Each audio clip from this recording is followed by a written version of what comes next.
Great. Looks like that worked.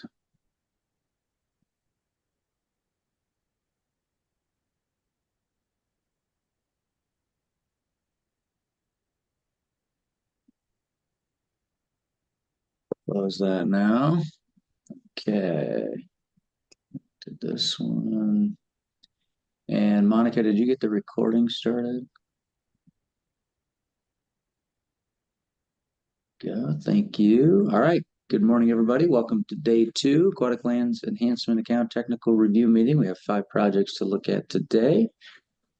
And first up is Whatcom County with the project at Birch Bay Beach Park. I'm going to pull that up for you.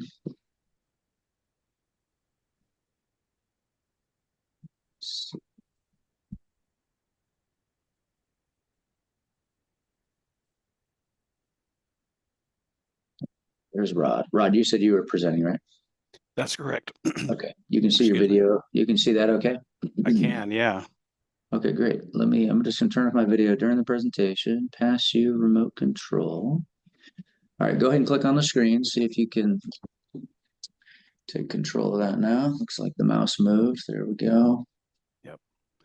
Looks like we have control. Awesome. Great. Well, you got 20 minutes. Go right ahead. All right. Thank you. Good morning, everyone. My name is Rod Lamb, Design and Development Manager for Whatcom County Parks and Recreation. I really appreciate the opportunity to present our application for the Birch Bay Beach Park. Our project is located in Whatcom County, in a small beach community of Birch Bay. Birch Bay is an unincorporated urban growth area. It's located between the cities of Blaine, Washington to the north and Ferndale to the south. Birch Bay has a permanent resident population of just over 11,000 residents, which swells to well over 32,000 when including part-time residents during the busy summer months. The community surrounds the actual Birch Bay, a warm, shallow bay with extensive tidelands. It's the vast tidelands which are the major attraction for and a place where Whatcom County goes to play on the beach. The project site's central location within the community of Birch Bay was one of the most attractive attributes that influenced the county's decision to purchase this property for public recreation water access. Additionally, nearly 90% of Whatcom County's population live within the project's 25-mile service area. Whatcom County is requesting $500,000 in matching grant funding to complete the initial phase of park development that includes the most needed but also the most costly improvements, public restrooms and off-street parking. This project will satisfy a long-established community goal that dates back to at least the early 1980s of providing public restrooms in Birch Bay to support heavy public visitation that the surrounding tidelands attract. Public restrooms will satisfy a critical human health and comfort need while also reducing pollution loading in the sensitive tidelands. A relatively new attraction that is an important link to our proposed project is the Birch Bay Drive and Pedestrian Facility. This project was completed in 2019 and had 3 primary objectives: improve pedestrian safety by separating pedestrian and vehicular traffic on Birch Bay Drive, to mitigate winter storm damage associated with damaging and high tide wind waves that carry large woody debris, and to reduce tidal inundation. Now completed, the facility offers residents and visitors a 1-mile-long separated multi-use path along the bay. Construction of the facility has largely met the objectives, improving bike safety and storm wave attenuation. It has also created a very unique experience that has added to the appeal of visiting Birch Bay. What the facility did not address was public restrooms or off-street parking. Currently, the local Chamber of Commerce privately funds the seasonal provision of Santa cans for the local residents and many visitors that come to Birch Bay to enjoy the access of the shoreline trail and tideline activities like beachcombing, picnicking, hand launching of small watercraft, and to participate in the frequent community-sponsored events. When completed, this project will serve the entire community, regardless of age, ability, or income status. Birch Bay is an older community with 61% of the residents over the age of 45 years old. The park will be inclusive of all users and host a variety of seasonal community events such as the Polar Bear Plunge, Birch Bay Days, and cultural heritage events such as Coast Salish Days with participation from the Lummi, Nooksack, and Semiahmoo First Nation. While there are a few other small access points along the shore, they primarily serve immediate neighborhoods, and most have accessibility barriers for some who have limited mobility,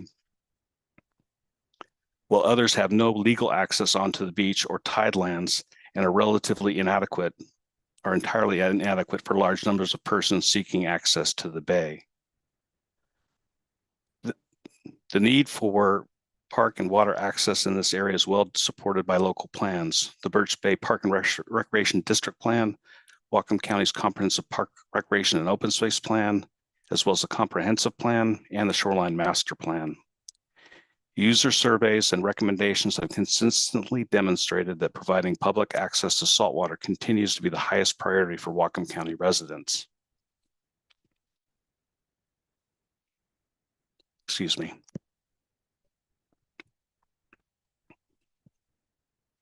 The park is fully serviced with water, sewer, and electricity to support the needed restrooms and has adequate upland space for parking and is properly zoned resort commercial for the activities envisioned.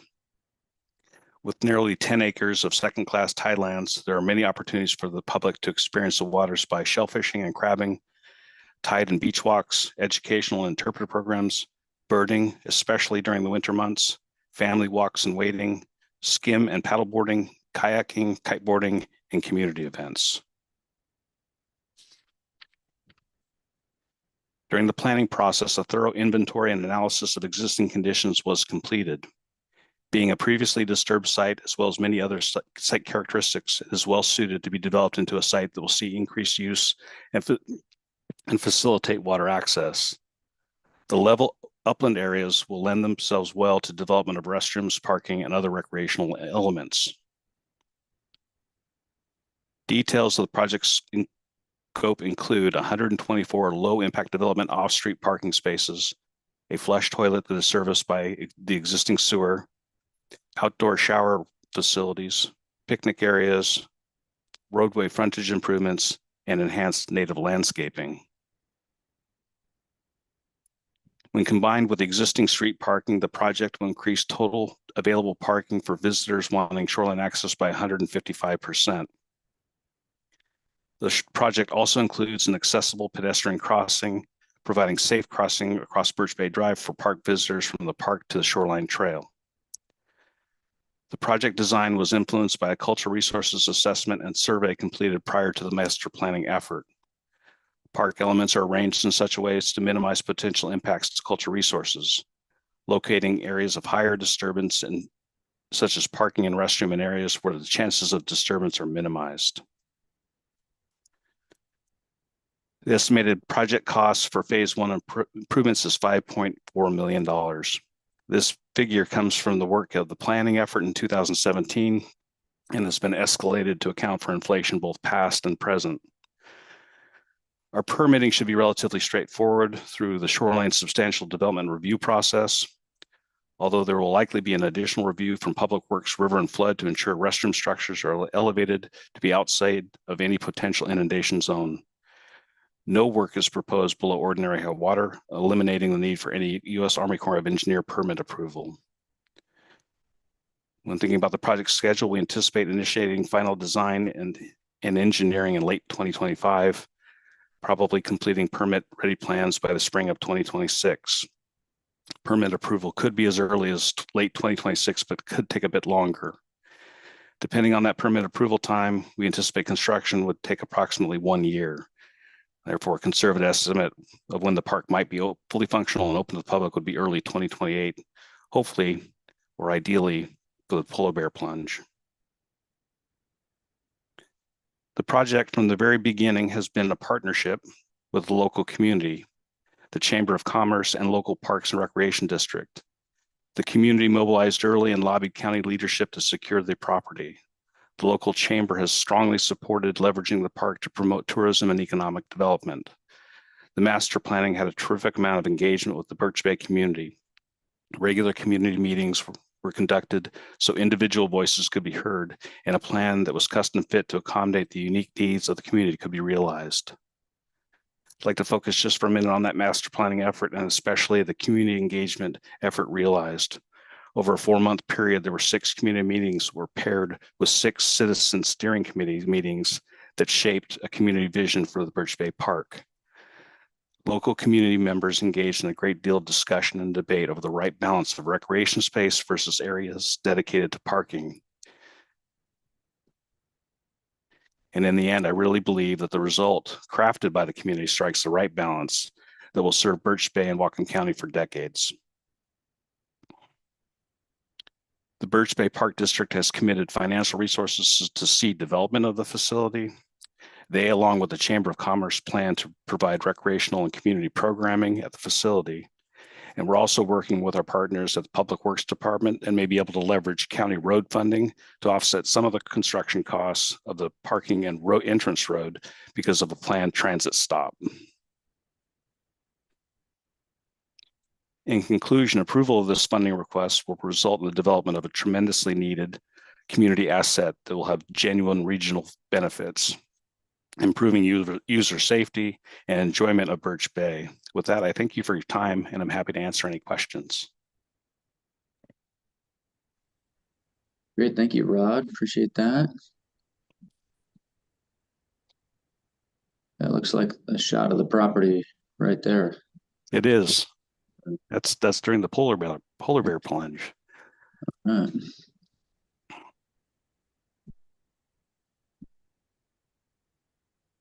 Okay. Dylan, go ahead, and then Chris. Awesome. Thank you. So, good morning. Great job. I had a quick question. I was jumping back and forth between your RCO application and your presentation. So if I missed this, sorry. But I noticed in your application that your funding package includes $2,170,000 of donations from the Friends of Blaine Birch Bay. I'm assuming that's already in hand. It is not in hand. It's being raised. Okay. Is some percent. That's a really amazing amount of money in some ways. So I was just curious kind of where you stand on that. And I don't disagree. It is a tremendous amount of money, and it's we need to lean on the community. The reality is when the county purchased the property, the county was put on notice that there would have to be substantial fundraising and that they would need to take a significant role in developing those funding or finding those financial resources. The county just has limited resources at its disposal. So that's the reality of it. Okay. My only takeaway was that if this was already in hand, that should be like how you start this thing. It's like I hear $2 you. million of public money was already raised in fundraising. That should just, and there has been it's not nearly it's in the hundreds that has been raised, and that's a great point, and I'll get the exact figure and include that in the presentation. I think that's important because they are committed to the project. Yeah, hundreds is great too. Just to say, I'm not trying to downplay or make it any different, but hundreds of thousands of dollars of real cash is a really big connection to community input and feedback, essentially. And I think that's a great way to showcase that bit and kind of connect it up later. So, I'll leave it there. But thank you. Thank you.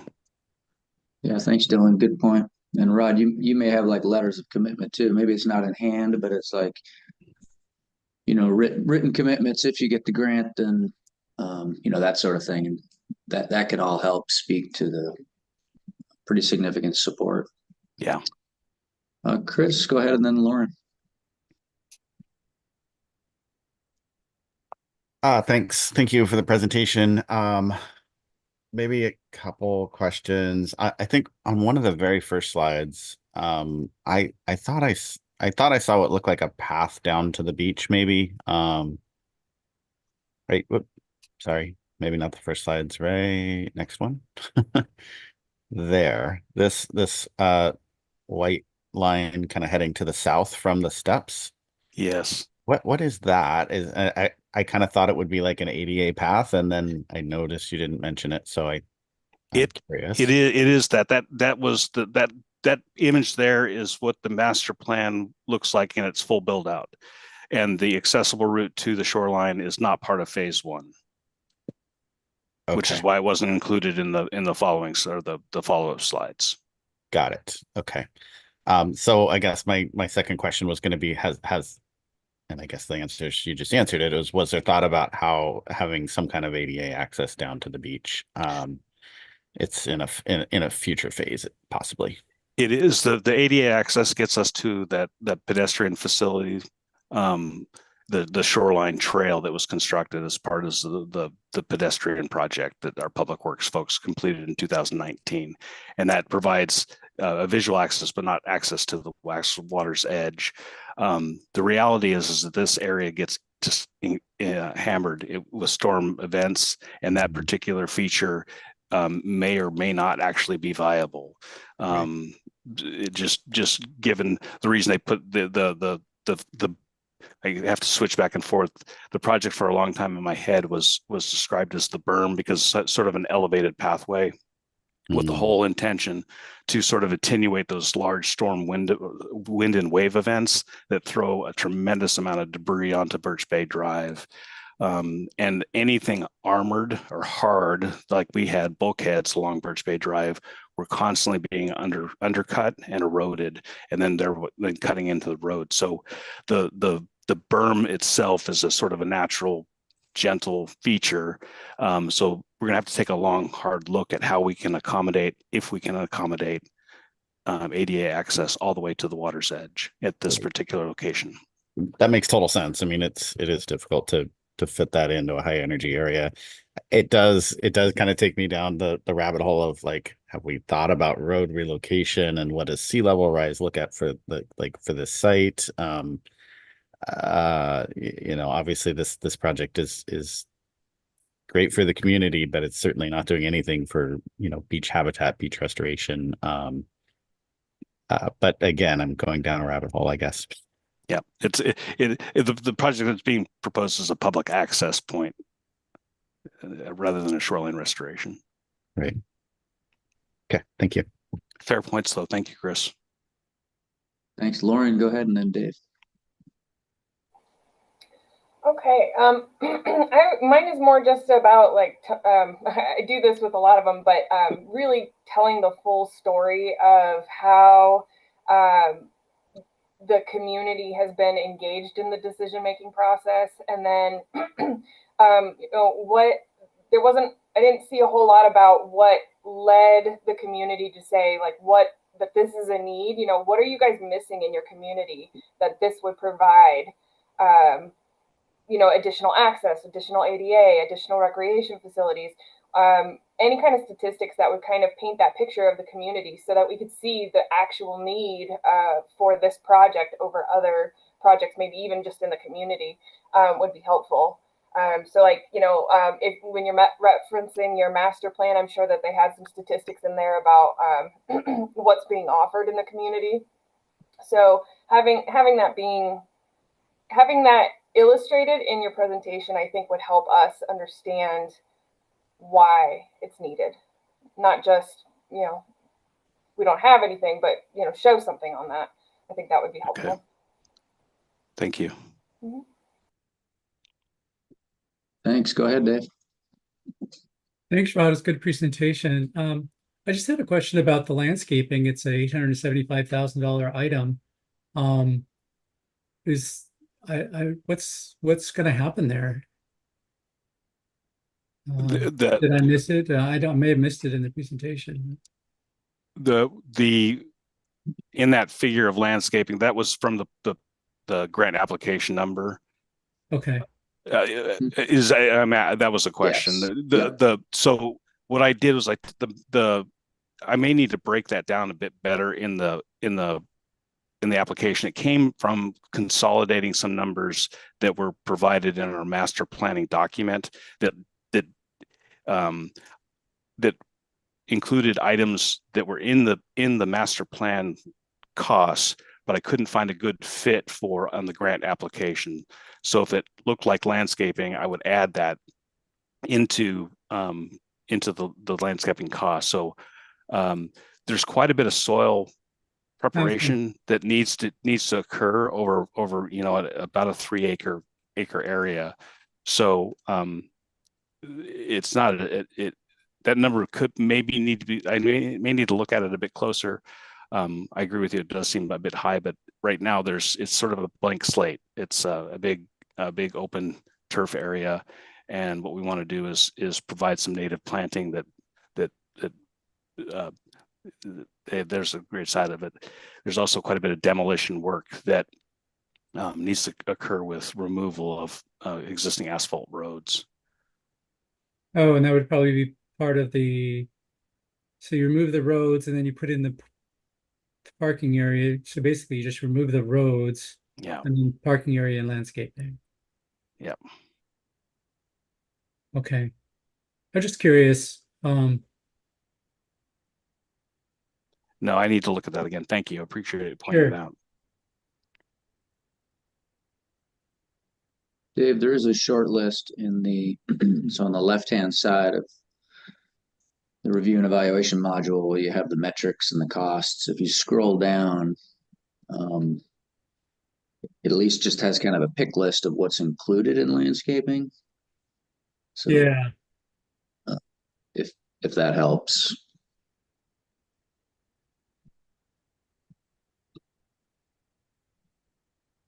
So it's the whole like everything. It's not, not just planting a few shrubs and trees, but irrigation, ground cover grass, boulders. Yeah, and trees and shrubs. Yeah, I've got that list there. Yeah. Just curious.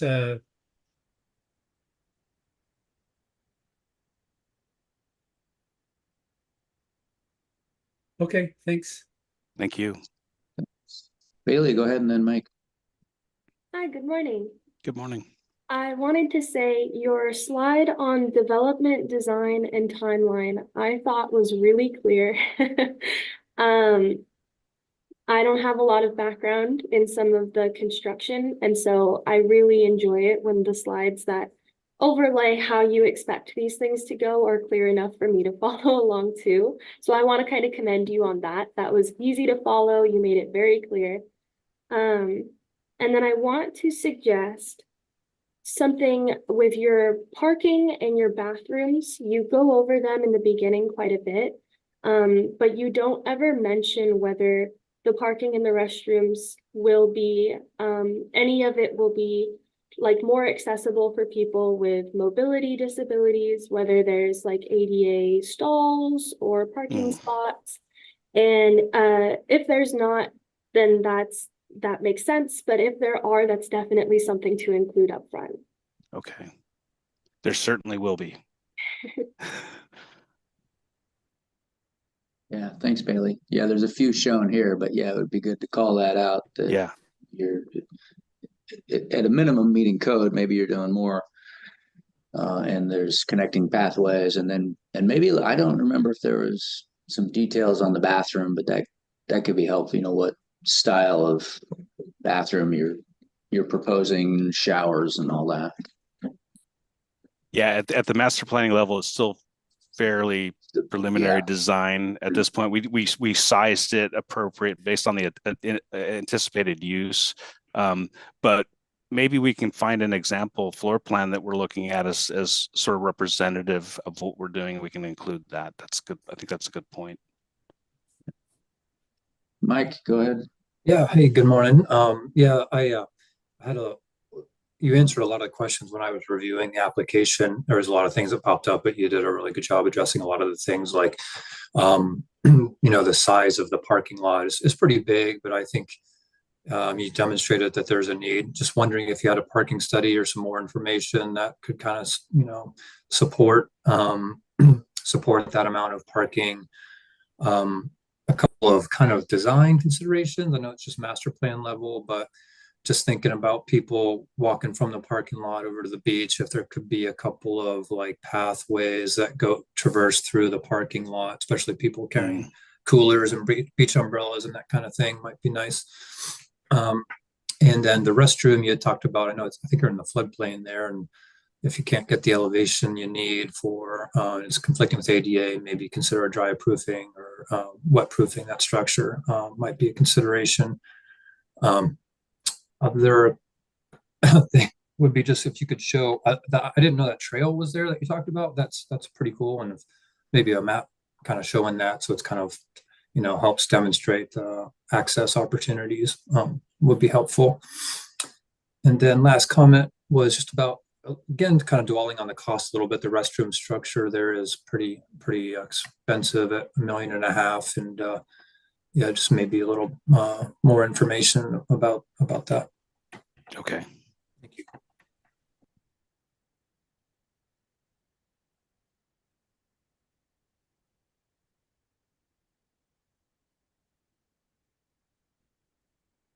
Great, thank you, Mike. Rod, there were a few comments that folks put into the chat, the Zoom meeting chat. So maybe take a look at those before you log off. And then committee members, if you could also just make sure you get those comments in the review and evaluation module, then grant managers can copy them over and share them with applicants. Any other questions? Oh, go ahead. I'm sorry. I see we're just about out of time. I'll look for those comments. Maybe I can work with you, Carl, to get a copy of those. I wasn't able to see them. Okay. Yeah, we'll be able to save I think we can save the meeting chat at the end of the meeting. Perfect. I can copy them into the notes that you get for sure, Rod. So I'll get that for thanks, you. Rachel. Thanks. Yeah, for sure. All right. Appreciate it. Thank you so much. Cool. All right. I don't see any other questions. So, Rod, thanks for joining us. Appreciate it. Thank you. Thank you for all your input. I really appreciate it. Yeah, you only used about 10 minutes, so you got plenty of time to work with to flesh this out for August, and opportunity to get more pictures too. I know this is a really popular, crowded summer place, so that could help getting some photos of more current conditions and the need for this facility. So, all righty. Well, thank you. All right. Thank you very much, everyone. Okay. Bye. All right, Everett is up next. Give me just a minute. I linked this presentation yesterday, and then I must not have clicked save because it's no longer saved. So hold on. I'm going to stop sharing for a minute so I can. Apologies. Take me just a minute to get to that presentation and link it.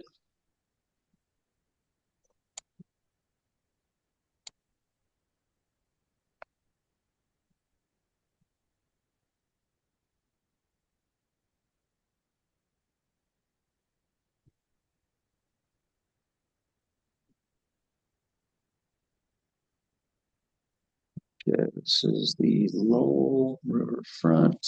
There we go. Download.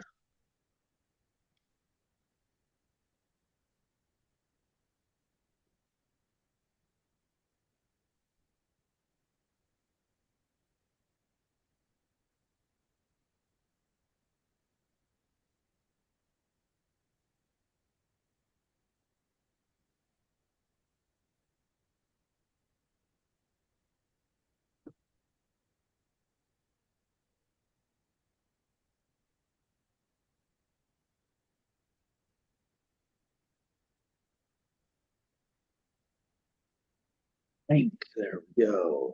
Okay.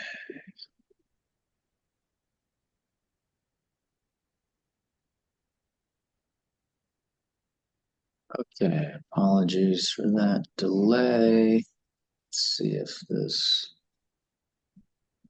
works. There we go. Excellent. Looks like that worked. And hey, Brad, looks like you're here to present. Good morning, Carl. One. Hi there. All right, you can see your PowerPoint? I can, yes. Great. Get that in. We cannot see you. It's just so maybe your camera's covered up or off or not working, but oh, there we go. There we go. All right. Sorry about that. Yeah, no worries. All right. All right, let me stop. Turn off my video just during the presentation. Pass over controls. Okay, go ahead and click on the screen and see if you can. There we go. Perfect. All right, well, you've got 20 minutes, so go right ahead. Okay. Well, good morning, everybody. My name is Brad Chenoweth. I am a capital projects coordinator for the City of Everett Parks Department, and we appreciate the opportunity to share our project proposal 241759, which is the Lowell Riverfront Trail Development and Restoration Project. Just to orient you to the site, we are located in Western Washington in the City of Everett, and our project location is within the Snohomish River corridor on the Lower Riverfront Trail, which is an existing trail. And the Snohomish River is a high-value saltwater transition and rearing area for juvenile salmonids. It's tidally influenced as far as 20 miles upriver from the mouth of the river.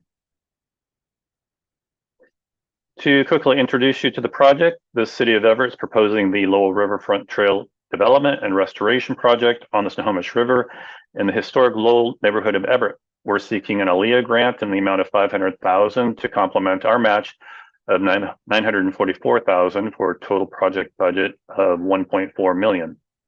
Our project is located along the west bank of the Snohomish River and is part of the popular and scenic Lowell Riverfront Trail. It's a 2-mile multi-use trail that parallels the river. It's an important feature of the 217-acre riverfront development and features prominently in our 2009 Public Amenities Master Plan. Unfortunately, there is a 400-foot section of the trail that is in peril due to ongoing bank erosion and seasonal flooding. So the purpose of our project is to provide and retain public riverfront access, and we'll do that through the realignment of this section of trail. Our principal goals include providing safe and accessible outdoor recreation opportunities with the realignment of 1,150 linear feet of the trail, including that 400-foot of compromised trail. We'll integrate 200 linear feet of elevated boardwalk, and we'll create and retain a popular destination with beautiful scenic views of the river and the Cascade Mountains beyond, as you can see in the upper right-hand corner there. We'll also be restoring and remediating shoreline habitat, restoring the vegetative buffer along the shoreline. Roughly 3/4 of an acre of native wetland and wetland buffer species will be planted, and we'll be removing remnant in-water timber piles from the site's former industrial complex.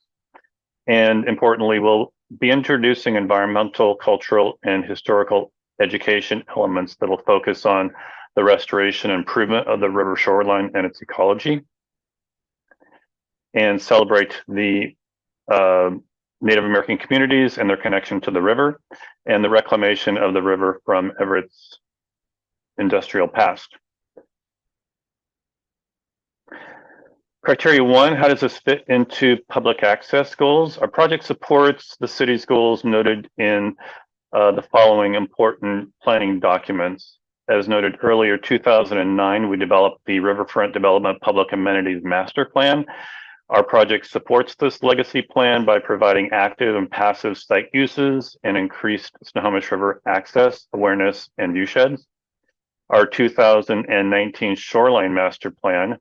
This project will protect, restore, and maintain existing public access to Everett shorelines, will provide safe and meaningful public access that's easily accessible, and will support a variety of opportunities to ensure Everett shoreline. Our 2019 Shoreline Public Access Plan, this project supports the increased availability of multi-use trails along the city shorelines, including the Snohomish River. The project also broadly supports our sustainability goals, which is expanding and restoring green space, natural areas within the city, improving walkability in neighborhoods, encouraging non-motorized modes of transportation, and improving bikeway connectivity. And our public awareness and education is always an important element of all our projects. So we'll be incorporating interpretive signage as a part of our project as well. Examples of signage are on the bottom there. The middle image is of the existing wetlands on the interior of the site, and some scenes along the trail as it currently exists. How does criteria 2, how does this fit with protection goals? Principally, the Everett Municipal Code for critical areas is our guiding principle. Critical areas within this code include special flood hazards, wetlands, geologically hazardous areas, fish and wildlife habitat conservation areas, and groundwater discharge areas. And as noted in the critical areas report for this project developed by Anchor QEA, this project will further protect and enhance such areas. Our project aligns and supports our critical area protection goals in that it preserves, protects, and restores critical areas, protects the public from personal injury due to flooding, erosion, landslides, and soil subsidence. It remedies and will avoid unnecessary maintenance, long-term, and replacement of public facilities. It remedies the degradation that's on site currently of the natural environment, and it protects and enhances unique, sensitive, valuable elements of the environment, including fish and wildlife. The diagrams on the bottom show you the project area here along the river in both areas. And this depicts sort of the mosaic of wetlands that surround the project area and through that 217 acres. And similarly, there's the streams and wetland channels that cut through and across the site. Our project will also support the policies of the Growth Management Act, the State and Environmental Policy Act, and our city's comprehensive plan. The areas within the project site are designated as native growth protection areas for the protection of wildlife and to maintain water quality. How do we define public access needs? Our project fits within a larger vision. Our trail realignment and boardwalk will serve as an important connector for the Riverfront Trail, that 2-mile long trail that runs from Rotary Park, which is at the very south of the 217 acres, all the way up to Eclipse Mill, which is a 3-acre park that's currently under development that'll come on board in 2027. And that'll provide one more point of access for non-motorized boating activities when that comes on board. The site has been used for over 20 years as park and open space, including the multi-use trail. So it's very important to retain that amenity. And prioritizing the realignment of the trail and restoring shoreline conditions supports our climate resiliency goals and addresses the effects of climate change, including higher sea levels, storm surge events, and greater risk of flooding, especially at the lower end of the Snohomish River. The project goal increases and maintains visual and physical access to the river shoreline by those connections to other access points that I mentioned, Rotary and Eclipse Mill. And the increased popularity and importance of this trail with the recent rapid population growth in the area. This is a direct result of the implementation of the Riverfront Development Plan, which includes mixed-use development of over 1,200 residential units. There is low-income housing built into those residential developments and an estimated 90,000 square feet of retail and open space, bringing many people to the area and this site especially. The increasing population and demand for open space across the city and the riverfront neighborhoods will greatly benefit from retaining this trail connection. The project supports our PROS plan as well, which was adopted in 2022 by our city council. So in the middle here, you'll see that there are essentially 3 large development areas, and our project area sits right at the tip of the first housing development that is currently in place. As well, you can see there's depicted the Lower Riverfront Trail along the river, which really is a regional attraction, along with connector trails, some emergency and maintenance access points, and then some bridge connections that were built as a part of the DOT improvements back in 2008. Continuing with public access, local priorities. The image below shows again our project area, and this is from our public amenities master plan, where it really shows the depth of recreation and access to experience the unique environment that is along the riverfront. So our project supports Everett Shoreline Master Plan objectives by providing shoreline access for fishing, wading, swimming, and other related recreational activities. Develops enhanced maintained access improvements designed to provide for public safety and comfort, and provides non-intrusive public access to environmentally sensitive areas, especially unique to this area and the surrounding city. And finally, it fulfills that recommended realignment, which was identified back in 2009 as a part of the master plan. And that's noted here at the bottom of the plan with the realignment as a part of the master plan. Identifying the need for protection. River forces, including tidal, flooding, and flow, have resulted in persistent failure of the shoreline, jeopardizing the trail and public safety. There's documented multi-year shoreline erosion, which is a perennial challenge requiring ongoing bank stabilization. You can see here in the upper left how the embankment is collapsing and the restoration efforts continue to fail over the years. The trail is seasonally inundated, making it impassable. You can see here, this was in January during a king tide when the trail was fully inundated and inaccessible to users. And there's continued evidence of subsidence along the riverbanks. So there's obviously some root intrusion, but there's also evidence of cleaving along the shoreline adjacent to the river. So protection will be preserving and establishing a natural, self-sustaining aquatic and riparian area supporting the larger ecological landscape, including a river habitat that supports a variety of fish species, including salmonids on the endangered species list, including Chinook, steelhead trout, and bull trout. And we also, our project supports the Puget Sound Partnership Action Agenda for Water Inventory Area 7, including improved hydrology and climate resiliency, restoring beaver populations, and protecting the robust coho population.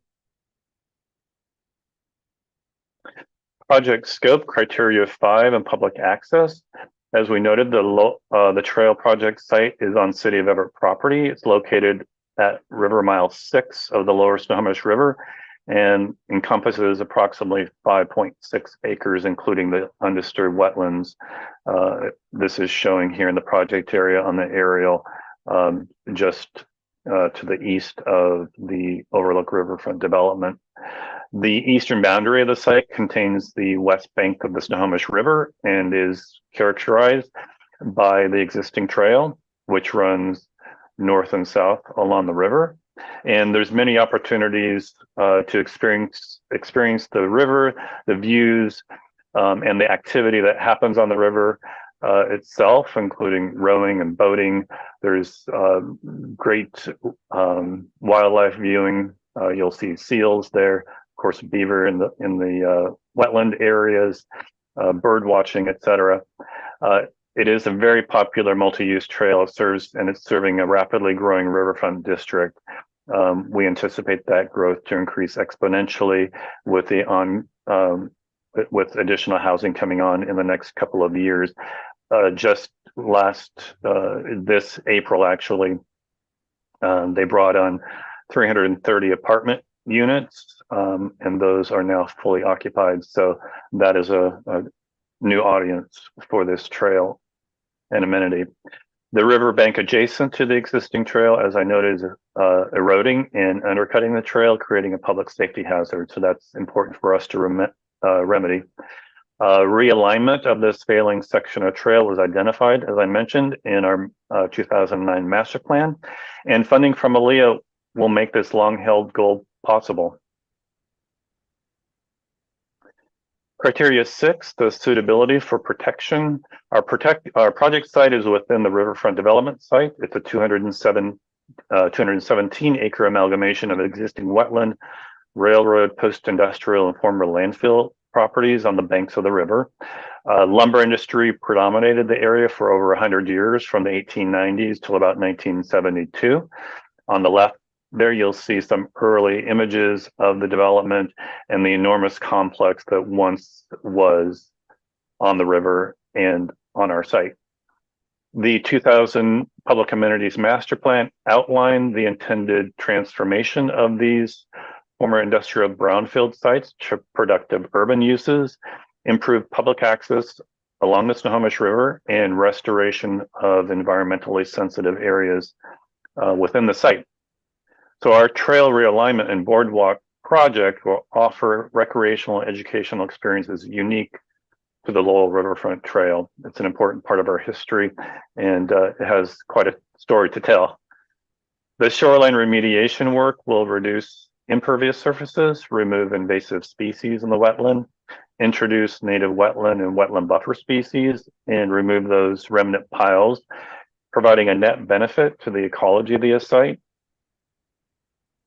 And enhancing this important trail segment also ensures the broader connection to a series of network of trails, including WashDOT's pond paths, which are to the south of our site, and pedestrian overpass, which connects to the Lowell neighborhood, the interurban trail to the west in Everett, and the proposed Snohomish River Regional Trail, which will be to the east and south, connecting Rotary Park to Snohomish County, and then further south, ultimately, to King County.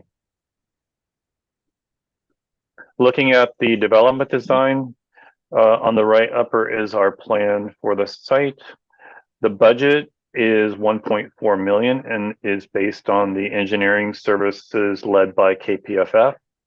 The realignment of approximately 1,150 linear feet of the trail westward from the shoreline provides a safer route for trail users of all abilities and will meet ADA guidelines.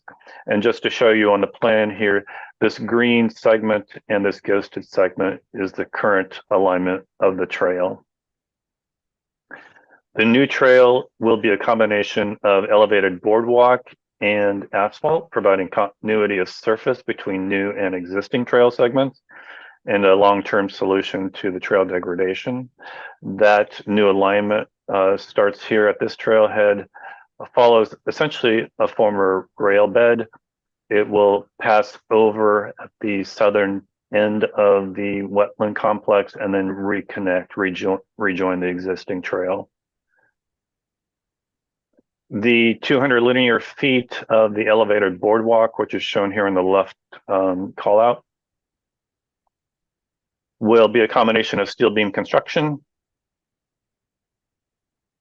and light transmitting FRP grate decking and railing construction, as shown in the detail. The boardwalk and the integrated viewing station will be supported by diamond pier foundations to minimize ground disturbance and ensure that the wetland hydrology is not adversely affected. There's a detail here showing how that connection will happen. Construction best practices include use of swamp mats to protect existing wetland vegetation, and work will be executed using small hand and mechanical tools. We'll also install turbidity curtains during the in-water work. Interpretive signage will offer historical and environmental information at both ends of the trail, as well as the viewpoint. We anticipate permits in hand by May 2025. They're currently in work, being managed by Anchor, with construction commencing in 2026 during in-water window of August to October of 2026. Restoration, design, and viability. this is our plan for our restoration plan for the site in and around the new trail alignment, as well as the abandoned section of trail. So in net, there will be a reduction of 7,000 square feet of existing impervious asphalt. The proposed wetland enhancements include the removal of invasive species, extensive installation of a diverse matrix of native plant species. Over 34,000 square feet of shoreline will be revegetated with about 40 trees, 15,000 shrubs and grasses, and the planting schedule is shown on this plan. We'll introduce LID infrastructure such as the turf track for utility access. That's shown here in the green, which is currently asphalt. So that will go to a pervious system, and that's to provide access for PUD to utility towers to the north of the site. And again, along the banks, we'll be removing approximately 25 in-water creosote piles from the former industrial site. And the abandoned trail corridor will be restored and returned to a more natural, less maintenance intensive condition. Viability. So the plan, our plan achievement will be to realign the segment of trail fulfilling the objectives identified 15 years ago in our master plan. Long-term protection for the area is going to be achieved through a conservation easement that was established in 2007 in partnership with the Overlook, which is the housing development just to the west of the site. That will ensure protection in perpetuity and protect the wetland complex to the south and the east. Sustainability and self-sufficiency. The shoreline buffer enhancements will include extensive native species and will result in a reduction of existing maintenance intensive lawn areas.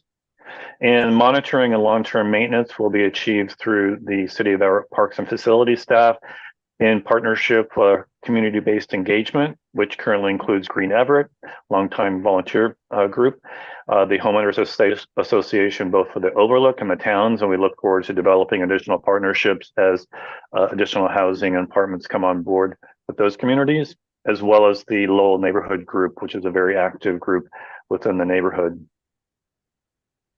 And importantly, project engagement. So pre-2009, there was a long history of public involvement predating the 2009 riverfront development. I hope my battery lasts. This included consultation with the Tulalip tribe in developing the Snohomish riverfront properties at Bigelow Creek plan. That was a vision for the type and scale of an environmental enhancement and restoration, as well as how public access and public amenities could be integrated with environmental elements.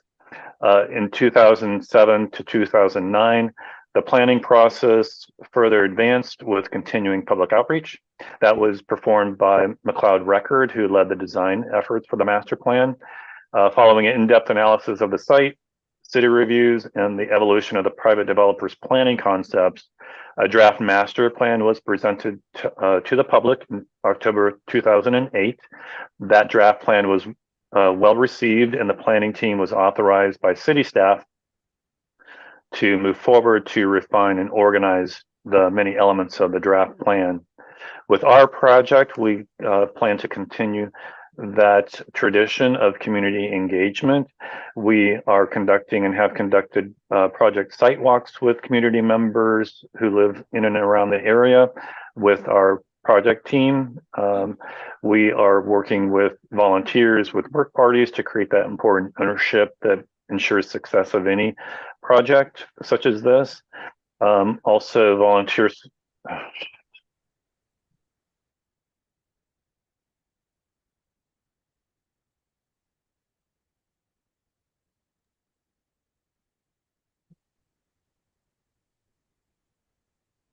Looks like we lost Brad temporarily.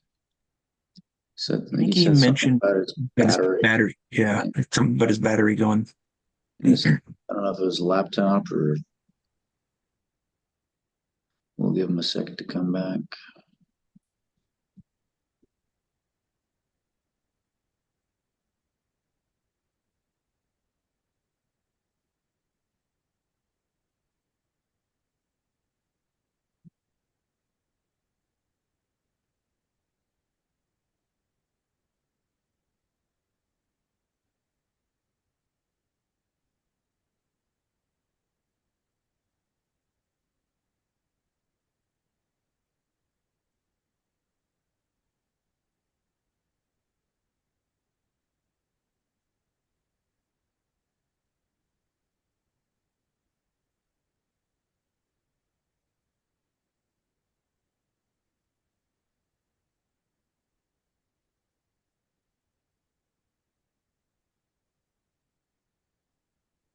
Hopefully he can get logged back in here quickly. We can let him in.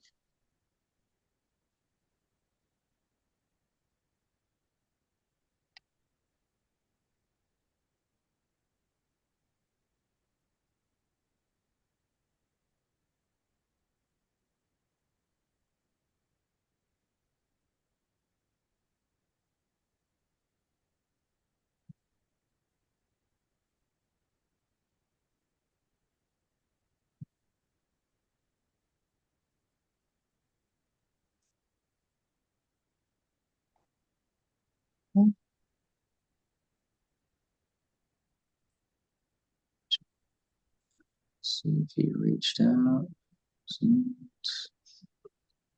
Maybe he'd get reconnected a little quicker. I assume it's his laptop that died.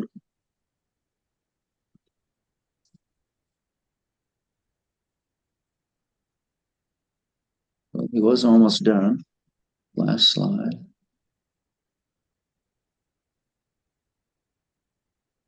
It was chock full of details, that's for sure. A lot of information.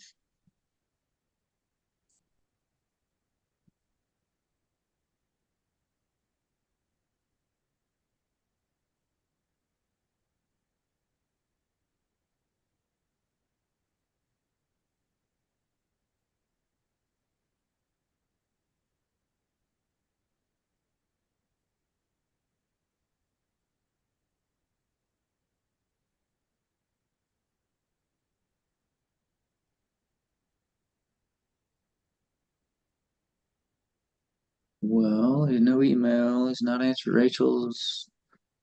Try to reach him on the phone. There he is. Okay.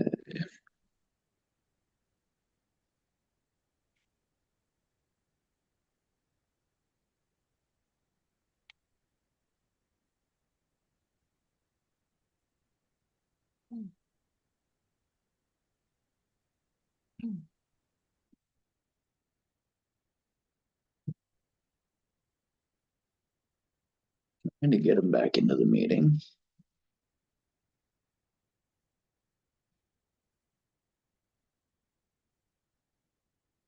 There we go. Hey, Brad, looks like you're back. My apologies for so rudely ending the presentation. Yeah, no worries. It looks like you're just about done. Was there anything else on project engagement, or did you? No, I think I finished that. Yeah. So thank you for your interest in our project, and I'm happy to answer questions. All right. Any comments, suggestions on this one? David, go ahead. You're muted, Dave. Yeah, I clicked on it. Didn't help me. There we go. Thanks for the presentation. I thought it was really good. Had an awful lot of information here. Probably, I found myself confused, and I was trying to figure out what could help with that. If other people may be confused as well. A lot of the diagrams are too small for me to see. So you've put a lot on your slide, and I was looking at the first one was on slide 3. There's a diagram there, and you're talking about the site. And I think maybe if you could just, I don't know if you want to have all the text on the screen and just remove the text and read the text for us, and then the diagrams be bigger. We can see and understand where things are. Or if you want to keep the screen sort of the way it is, maybe you could have a next slide of just the diagram and say, here's this, the boardwalk, here's this, here's this, here's this. And then you can say, look at this. Okay, I can see it, I can understand what's going on. I found myself trying to figure out the diagram, missing what you were saying, and not understanding the diagram. So those 3 things were going on, and I really want to understand what you're saying, and I really want to see what's in the diagram. So recommend something to try to help us, see the diagrams better. This diagram, pretty good. I mean, at full screen, it's the ones the smaller ones that are involved in 3 and 5, slide 5 and 3, or the main ones that kind of focus on. So there, see the Right. streams and wetlands, you know. Be nice to have that on a separate slide. And then on 5, or is that 5? Anyway, 3 and 5. Yeah, 3. The 5, the diagram there, again, I can't figure that out. And I found myself wanting to figure it out. So whatever you were saying was drawing me to that diagram. And I wanted to figure out, and I couldn't figure it out. Okay. So just want to let you know that Yeah. be a good improvement for your presentation. Great. Thank you. Thanks, Dave. Other suggestions?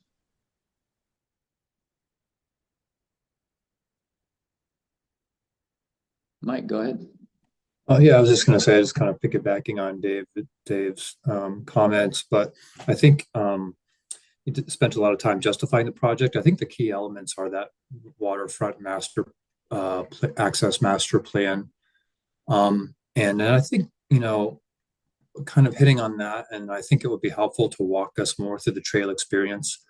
It's part of a 2-mile trail, I think, and so I think it'd be nice to see where does this fit in context with that trail system? Like what other things are being offered along that trail? I think to me that would be helpful to know where this fits in, and you know, maybe echoing David's comments there. I think more graphics and less text, and you know, so we can see those graphics would be my recommendation. Good, thanks, Mike. Thank you.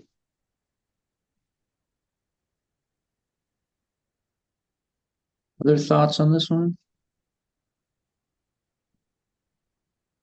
Okay, yeah, Brad, I would echo that. Generally, you know, just to try to boil this down to a few key bullet points and then just summarize it in what you're telling us, because we're trying to read and listen and look at all at the same time. So you definitely don't need all this text on the slide. Make your graphics bigger, and you know, slap like you've, you know, slap a label on here for what you want us to see, because we can't read this other stuff, but there's a few key things you want us to see. I thought that same thing about walking us through the sort of the trail experience. There was one slide with some pictures of the trail here. I assume this is the segment you're talking about, but just you like clarify that, or you can put a little arrow down to where these are. I don't know if I saw a picture of where the trail is washing away. Maybe that's this here. Right. Yep. Anyway, yeah, just sort of, you know, take us to the site to kind of tell the story. Great.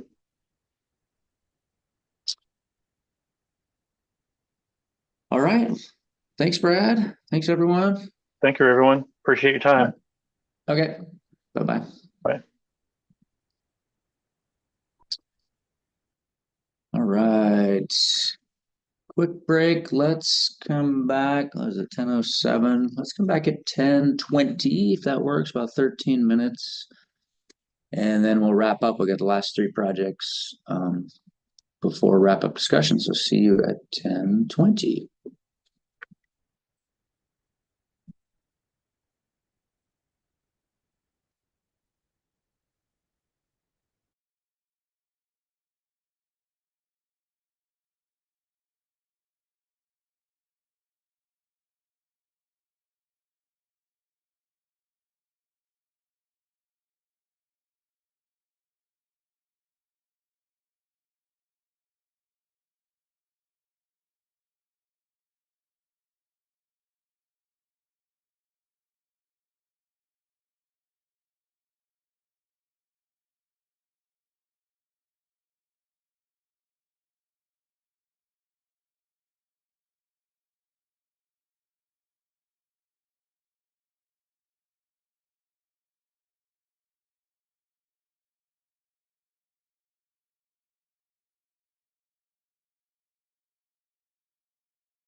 All right, welcome back.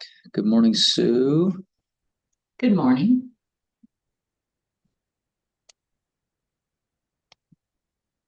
Your PowerPoint, same routine as yesterday. Fox Island Fishing Pier, okay. Stop the video, get you remote control, there you are. All right, go ahead and click on your PowerPoint. That should get you. Okay. Looks like you moved the mouse. Yeah, Are you able to advance your slide? I think so. There we Yes. go. Cool. Yeah. Great, we'll go right ahead whenever you're ready. Okay, thank you. Hello again. I'm Sue O'Neill with the Peninsula Metropolitan Park District, PenMet Parks. This is Fox Island Fishing Pier, and Fox Island Fishing Pier is currently a PenMet waterfront park with saltwater access. This pier was built by the Department of Fish and Wildlife in 1995 and conveyed to Pierce County. Pierce County transferred its interest in the property to PenMet Parks in January of 2011, and it's been a park since. The park sits on a 9-acre site with 635 linear feet of shoreline and has a 1,200 square foot accessible pier, paved pathways with handrails but no landings, a parking lot area, an ADA compliant restroom. There's also an existing gravel, very steep path to the beach. PenMet Parks is applying for grant funding to improve the ADA path to the fishing pier, add an accessible picnic shelter, and improve public access to the saltwater beach. This is another pretty straightforward project that we have. The property is located in Pierce County of Washington State, near Gig Harbor, Washington, south of Seattle and west of Tacoma. Fox Island Fishing Pier, which is outlined in yellow on the site location map, is a great fishing spot, very popular fishing spot, and it's located on the eastern tip of Fox Island within our district boundaries, south of Gig Harbor. Gig Harbor is shown in orange on the map on the right, and PenMet Park District's area of coverage is shown in yellow on the map on the right. So our primary goal with this project is to allow people of all abilities to reach the waters of Puget Sound. The project will address deficiencies in current public access opportunities and is focused on ADA improvements and upgrades to shoreline access. It will replace the current pathway to the fishing pier with an ADA compliant path, install a crushed rock path from the restroom to the pier, and install a new ADA accessible picnic shelter. Landscaping improvements and site amenities, including picnic tables, benches, and educational signage, will also be included. The project will complete fencing repairs and improve the steep gravel beach access trail for hand-launched watercraft. Fox Island Fishing Pier is part of the Cascadia Marine Trail System, and this park is one of 3 PenMet waterfront sites for use with non-motorized watercraft by the Washington Water Trails Association.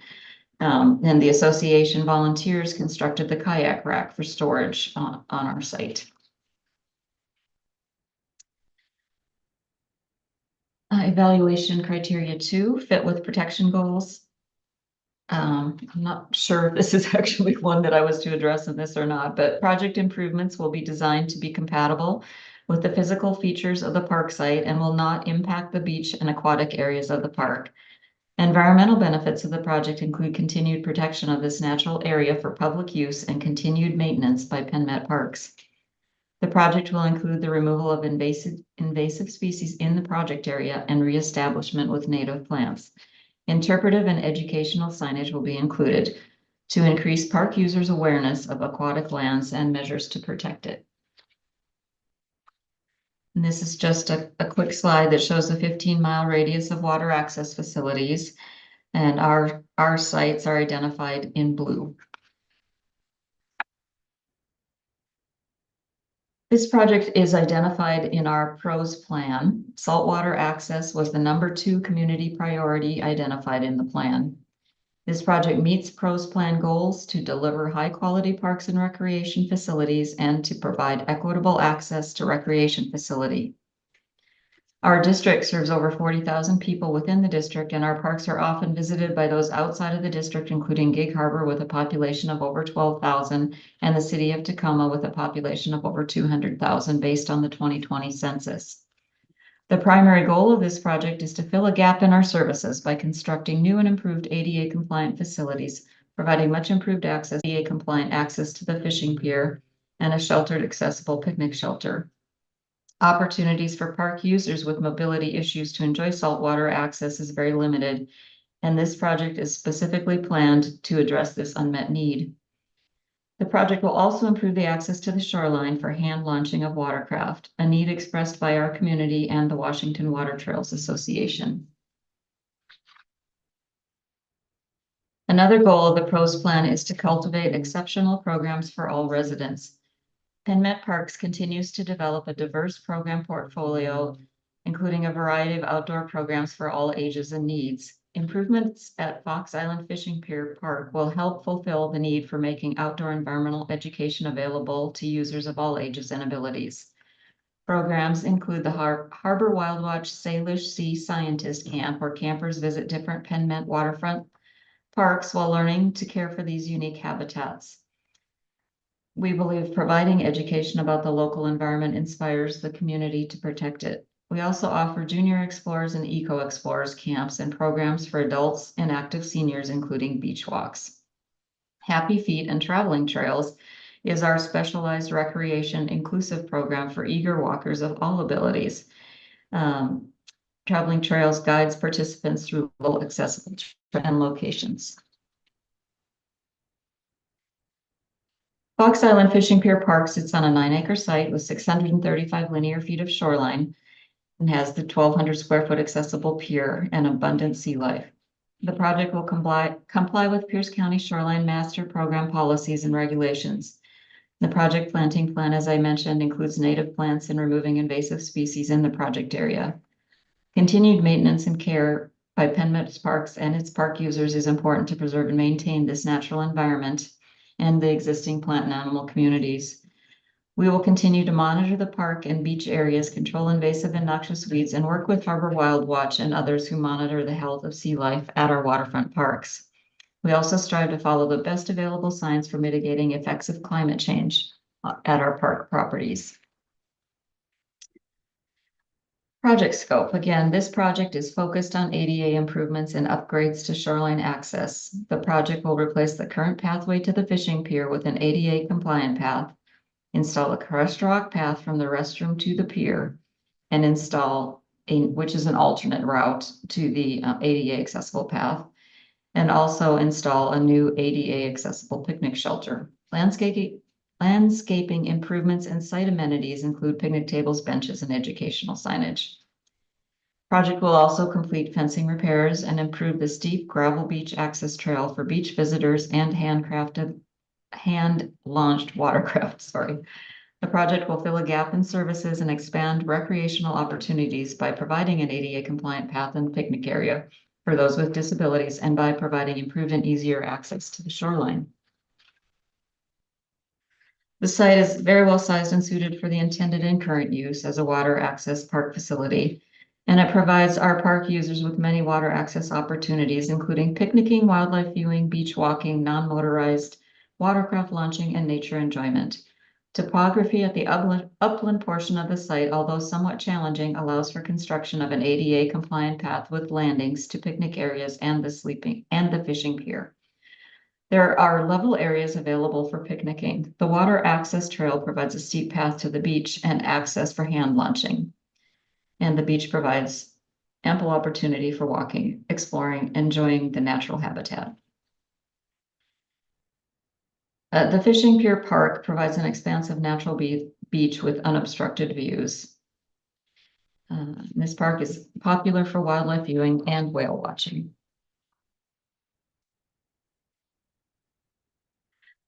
The park's beach area is a subject of studies by state and local agencies and Harbor Wild Watch. Project improvements will be designed to be compatible with the physical features of the park site and will not impact the beach and aquatic areas of the park, but rather provide improved and equal access. The project improvements will be designed to be compatible. I wanted to show you this park aerial that just shows how well the Fishing Pier Park fits into the landscape and topography of the site. And these improvements are planned and intended to provide and allow for increasing public use of the park by adding ADA access. The project will comply with Pierce County Shoreline Master Program policies and regulations.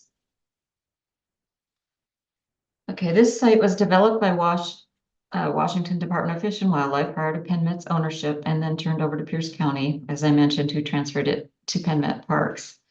Project work will occur in the same area as the previous construction and is not expected to disturb any new ground. The work site is a fairly steep hillside on the east side of Fox Island. The area was cleared as part of the original development in '95, with many existing trees and shrubs remaining. Of this 9-acre park, approximately 2.5 acres are developed. This project will replace the current pathway to the fishing pier with an ADA compliant path, install a crushed rock path from the restroom to the pier. Let's see this, just so you can see here, the current pathway is this, and it doesn't have landings. So that's the pathway that we're going to be replacing. This is an alternate pathway. And then this is how you get over to the hand launch right here. And this is the beach access trail. It's not easy to use. It's very steep. So our plan here shows terracing. Landscaping improvements, site amenities, and interpretive and educational signage will also be included. The picture on the right that I was just showing you shows the original site plan from WashDOT's work with notes and references on proposed improvements.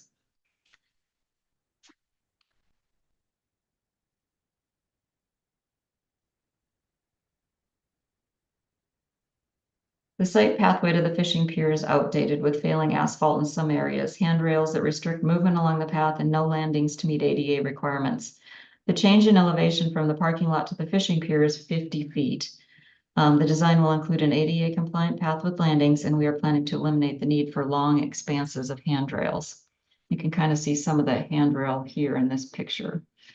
The path to access the shoreline, as I mentioned, is very steep and need repairs. And this fencing also needs repair. This fencing is right along private property. And this is the beach access, a picture of the beach access that I was mentioning. This takes you down to this path right here. The construction entrance and staging area will be established at the existing parking lot and will not impact the shoreline. And we are currently working on bringing a design consultant on board for this project and expect design and permitting to be ongoing for the next year to 18 months. Whoops, sorry, a little too quick. Just wanted to show you we'll be installing a prefabricated picnic shelter and in this kind of level area right here that is close to the parking lot. The cost estimate for the project was prepared by PennMet's engineer, who is a certified cost professional and also holds a project management professional certification. And I think I may have mentioned already, but our park amenities, natural beach and shoreline are maintained by PennMet Parks maintenance staff of 13.25 FTEs. We'll continue to control invasive and noxious weeds and monitor beach use. And we also partner, as I had mentioned, with Harbor Wild Watch and others.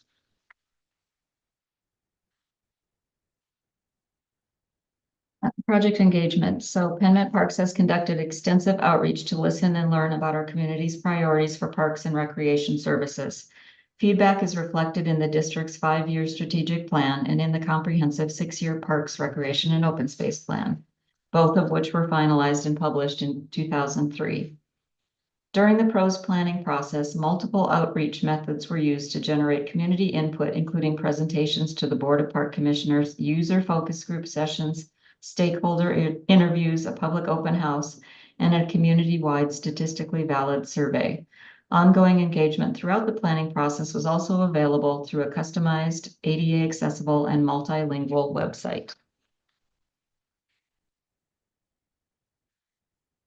The statistically valid survey was based on a random sampling of 4,000 residents of Penn Met Parks, together with an open link survey for all other residents who were not included in the invitation sample. The underlying survey data was weighted by age and ethnicity within the district to help ensure appropriate representation of residents across different demographics in the sample. Using U.S. Census Bureau data, the population, age, and race distributions in the total sample were adjusted to match the actual population profile of the district more closely. A total of 942 responses were received. Among invite respondents, water access was ranked as the second most important amenity for our park users.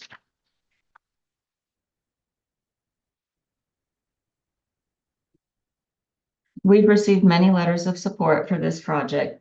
This project has been vetted with community members and groups, local government, state legislature, accessibility advocacy organizations, and others. There's strong support, including the Kitsap County Parent Coalition, Peninsula School District, Washington Water Trails, the City of Gig Harbor, Pierce County, Representative Michelle Caldeer, and the group Action for Peninsula People. Thank you for your time. We appreciate your review and support of our grant application.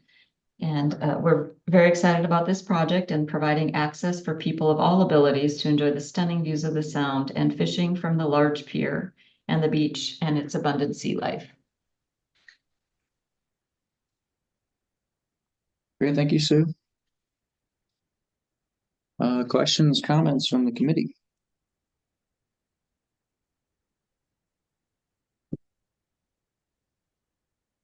Lauren, go ahead.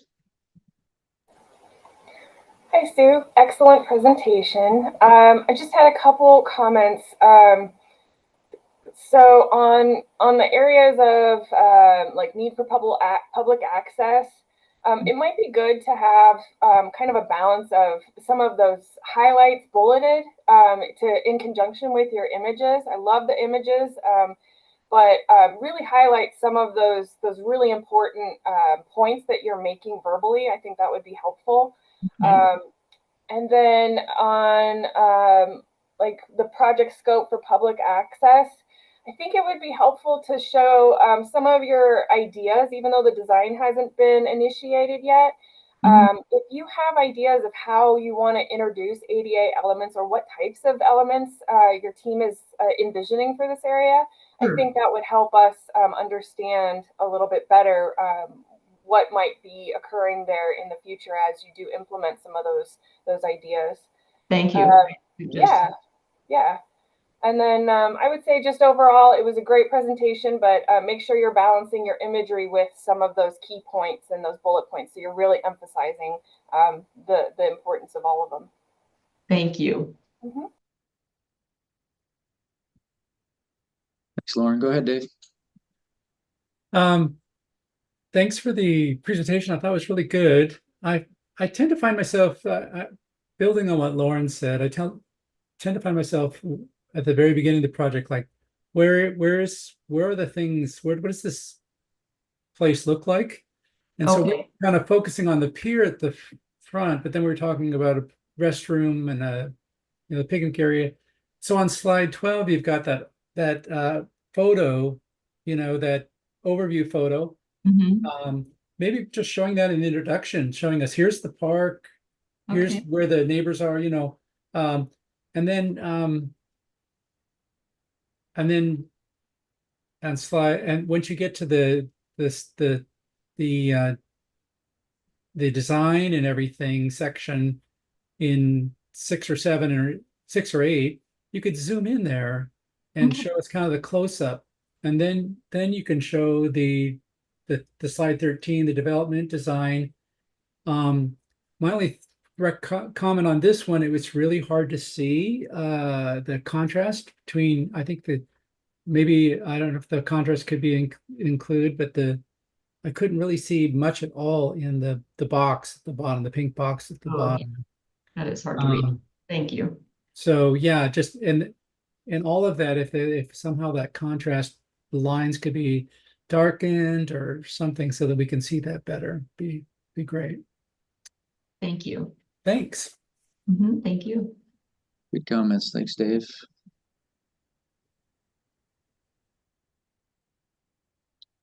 Other thoughts or suggestions?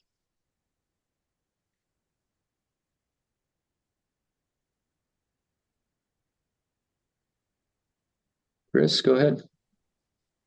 Yeah, thank you. I was going to say same thing on a lot of those. I won't. But the one thing, and I know it's not part of this project. I'm just curious that pier has been there for quite a while.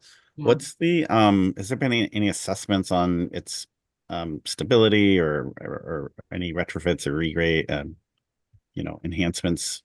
I am not sure if there has been. I would have to research that. I can tell you that we are replacing all the handrails this summer. But I'm not sure about any structural surveys. If there were any out there that showed, this is in good shape and it's going to last another 25 years, that might be helpful just to show that, like, we're making these improvements too. I mean, the pier is a part of the park, but it's a fairly big part of it. So It's a great suggestion. Thank you.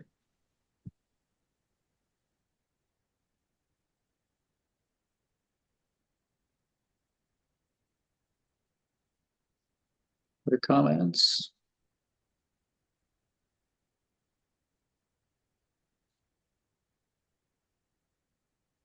Sue, I had some similar thoughts to what folks shared about, like, you can use that introduction to kind of set the stage. It took me a while to figure out what all was in the scope. Okay. So right up front, you could show a site plan or an aerial and just tell us we're doing the picnic shelter, the path to the beach, and the path to the pier. The three major, whatever they are. It just took me a while to get there. Like, okay, what all are you doing? Okay. And then it's also helpful to like on something like this, what's existing versus what's going to be new, or what's existing that'll be improved. Just try to clarify that. Your description says a crushed rock path from the restroom to the pier, and technically compacted crushed rock is accessible, but you have lots of asphalt paths out here, so why not just do an asphalt path from the restroom to the yeah. And then this little inset is important, and Dave said, yeah, it is hard to read, but that I think you're showing that you're going to be able to make that accessible with those landings. It's a little too steep, but you can, as long as you have periodic landings, that's okay. And so that's an important thing. You could blow that up and make it bigger on a slide.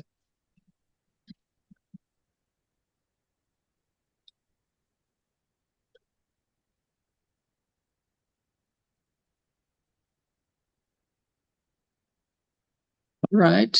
Thank you. I don't see any other hands. Thank you. Sue, thanks again. Thank you. All right. Bye-bye. Bye.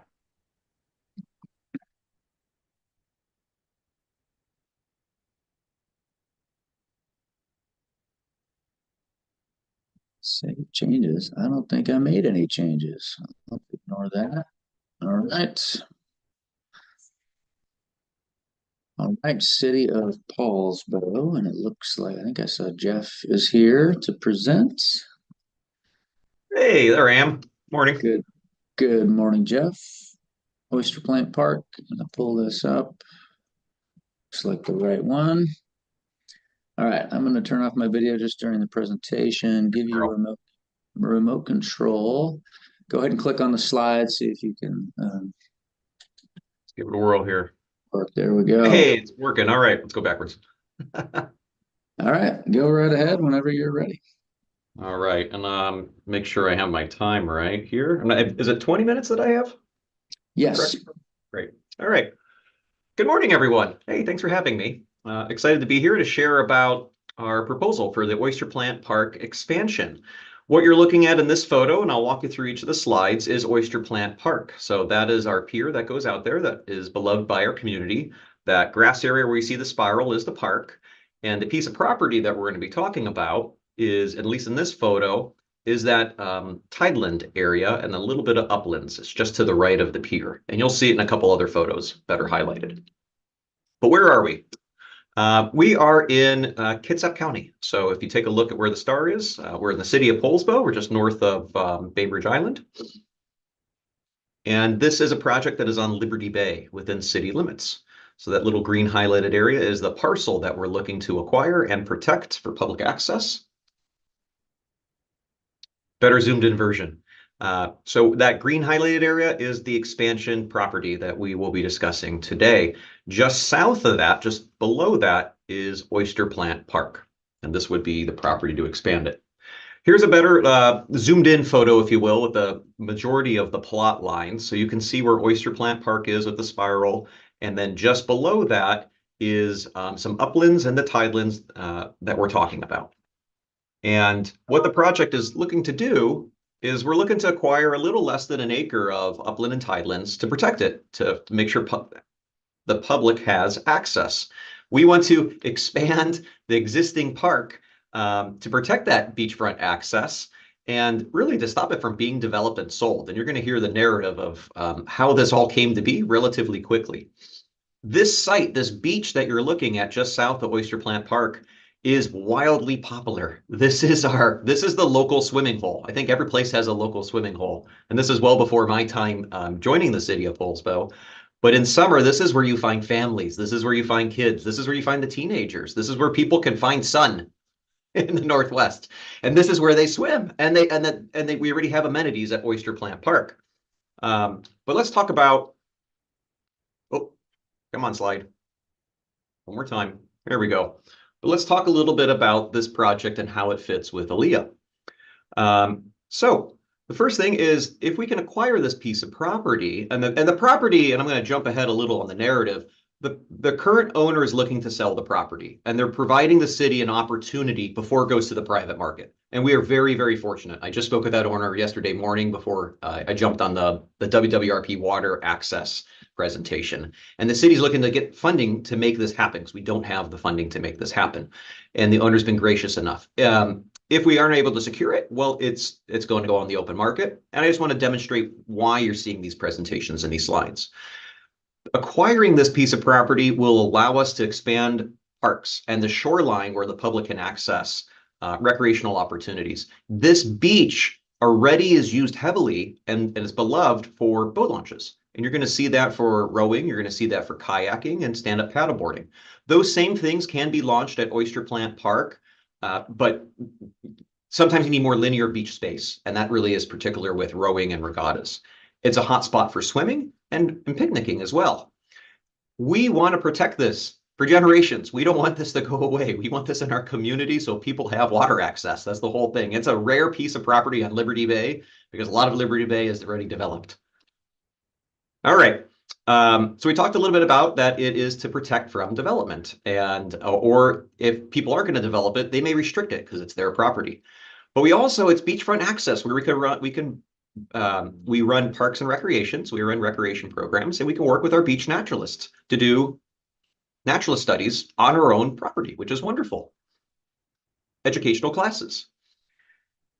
Another shot of what we're looking at. Again, this is just north of that spirals, that tideland and upland area. It's a little less than an acre. Again, acquiring it's going to hold it in public trust, so it's not going to go private.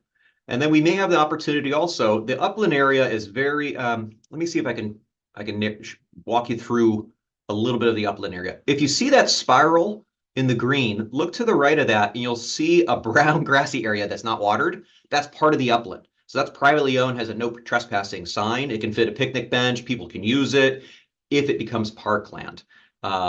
We would maintain that, and then right along the road is where we have that that shore protection. We may be able to reestablish some native climate-resistant species as well.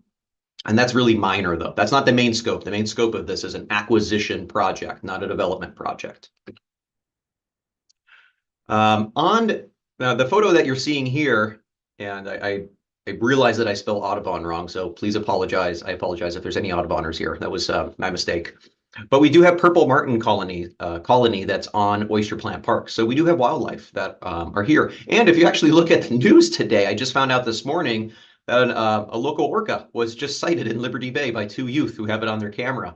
And I was trying to figure out, is this right where this property is? No, No, it's not right here, but it's in Liberty Bay. And so it's Liberty Bay's come a long way. As for the need for public access, there's not a lot of public access in our parks on Liberty Bay. And this piece of property expands what we already have, but it makes sure that it can stay in use for the public. How do we know the need? Well, this project came about quickly. We didn't have a year to do community surveys on this one. We found out and we started moving pretty darn fast. And so we talked to stakeholders. We found out after summer. Summer is the heaviest use. You all live here, which I assume you do. You know that it's hopefully going to start getting warm in June, but it's really July.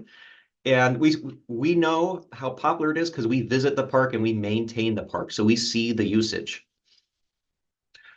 Talking about one of our stakeholders, we have Kitsap Rowing Association, and they host a regional regatta here where not only do they use Oyster Plant Park, but they use the large beach that we're talking about, the acquisition property, to put their shells and actually launch all their shells, and they gather boats from all around the area to do this. It's the only beach access point that they can do this in Liberty Bay. And public beach access points are fairly rare.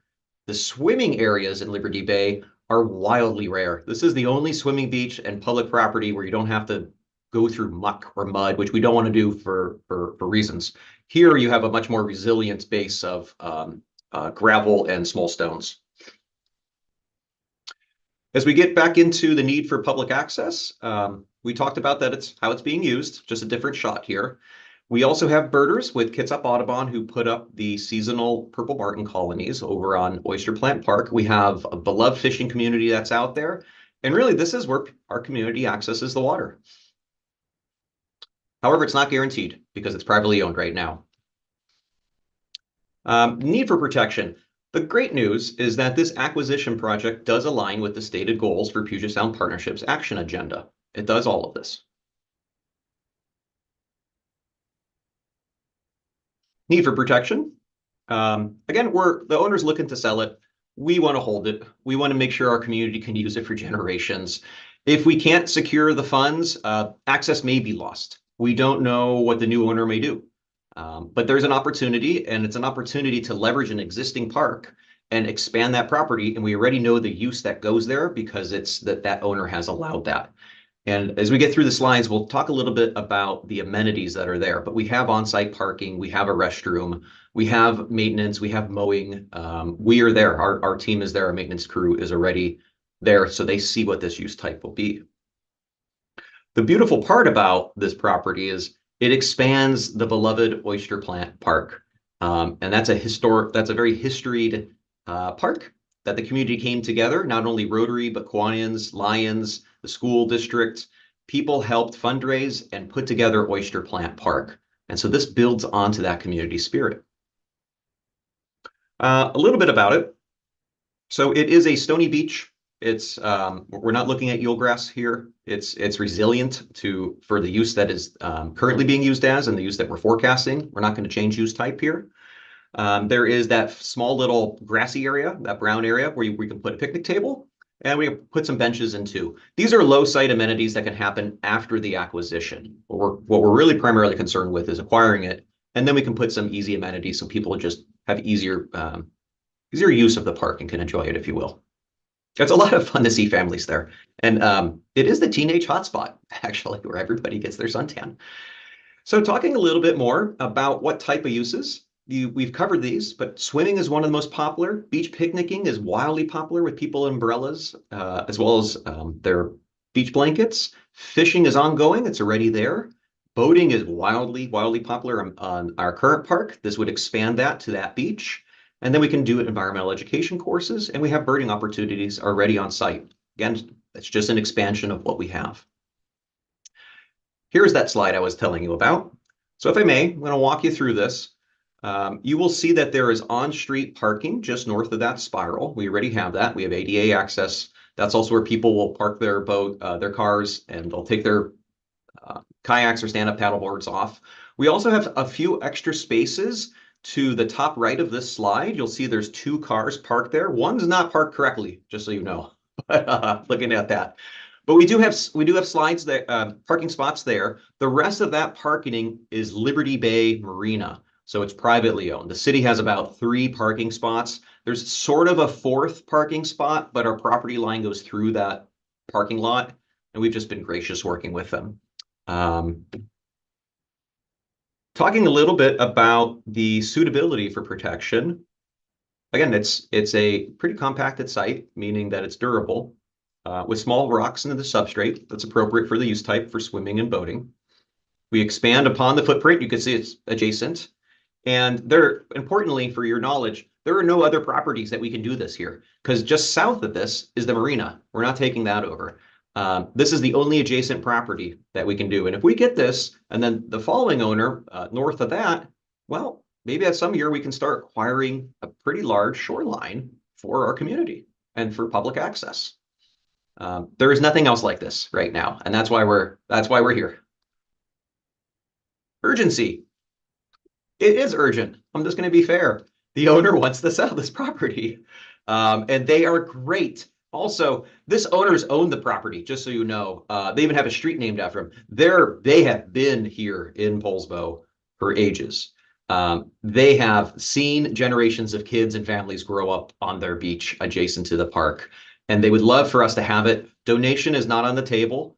They are looking to sell, take that finances, take it, and then distribute amongst their own family. So there is an intent there. We want to be able to come in and preserve this.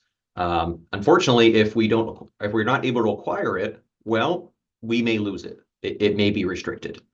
The ALEA grant funding, if we were granted this, is intended to match the water access grant funding from WWRP, roughly 50-50. And you may have a question, what happens if we only get half? We don't have an approved budget for this. So fingers crossed we get all of it. But if we didn't, let's say we get half, we would then need to go to city council and say, listen, we have half the funding.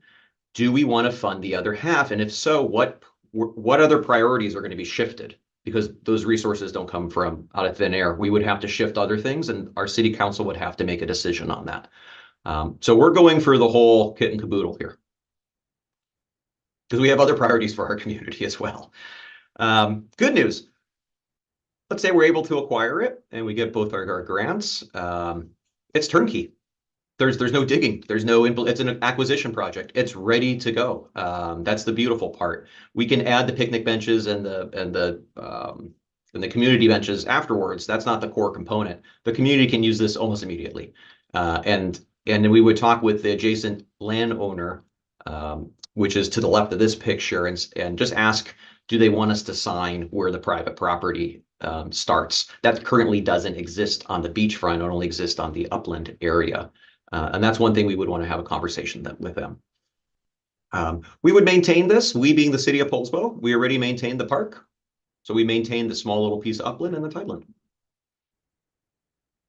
Design, there really isn't a design here. What we're looking at is the acquisition and adding maybe a picnic table and some benches and just making it more friendly for folks. We already have on-street parking. We already have a portable seasonal restroom that comes on there. And we have a regular maintenance crew and staffing for this. We might put in a small footpath, but that's not part of the scope. If we find out that there's a need and it needs a shift, then we will approach that. I just want to say it's a really straightforward acquisition project.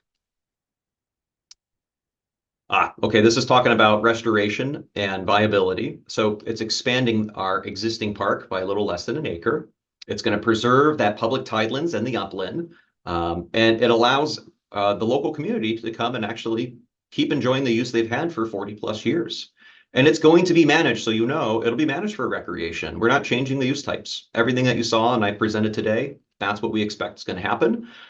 We would expect that maybe a couple more educational classes because we don't have a large enough beach there.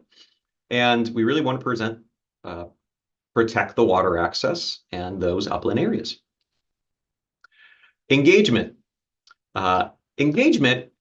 This happened fairly quickly. So much of the engagement we're not putting up, disseminating community surveys. It's a lot of conversations. And it's about relationships and the conversation. So you heard a little bit about Kitsap Rowing Association.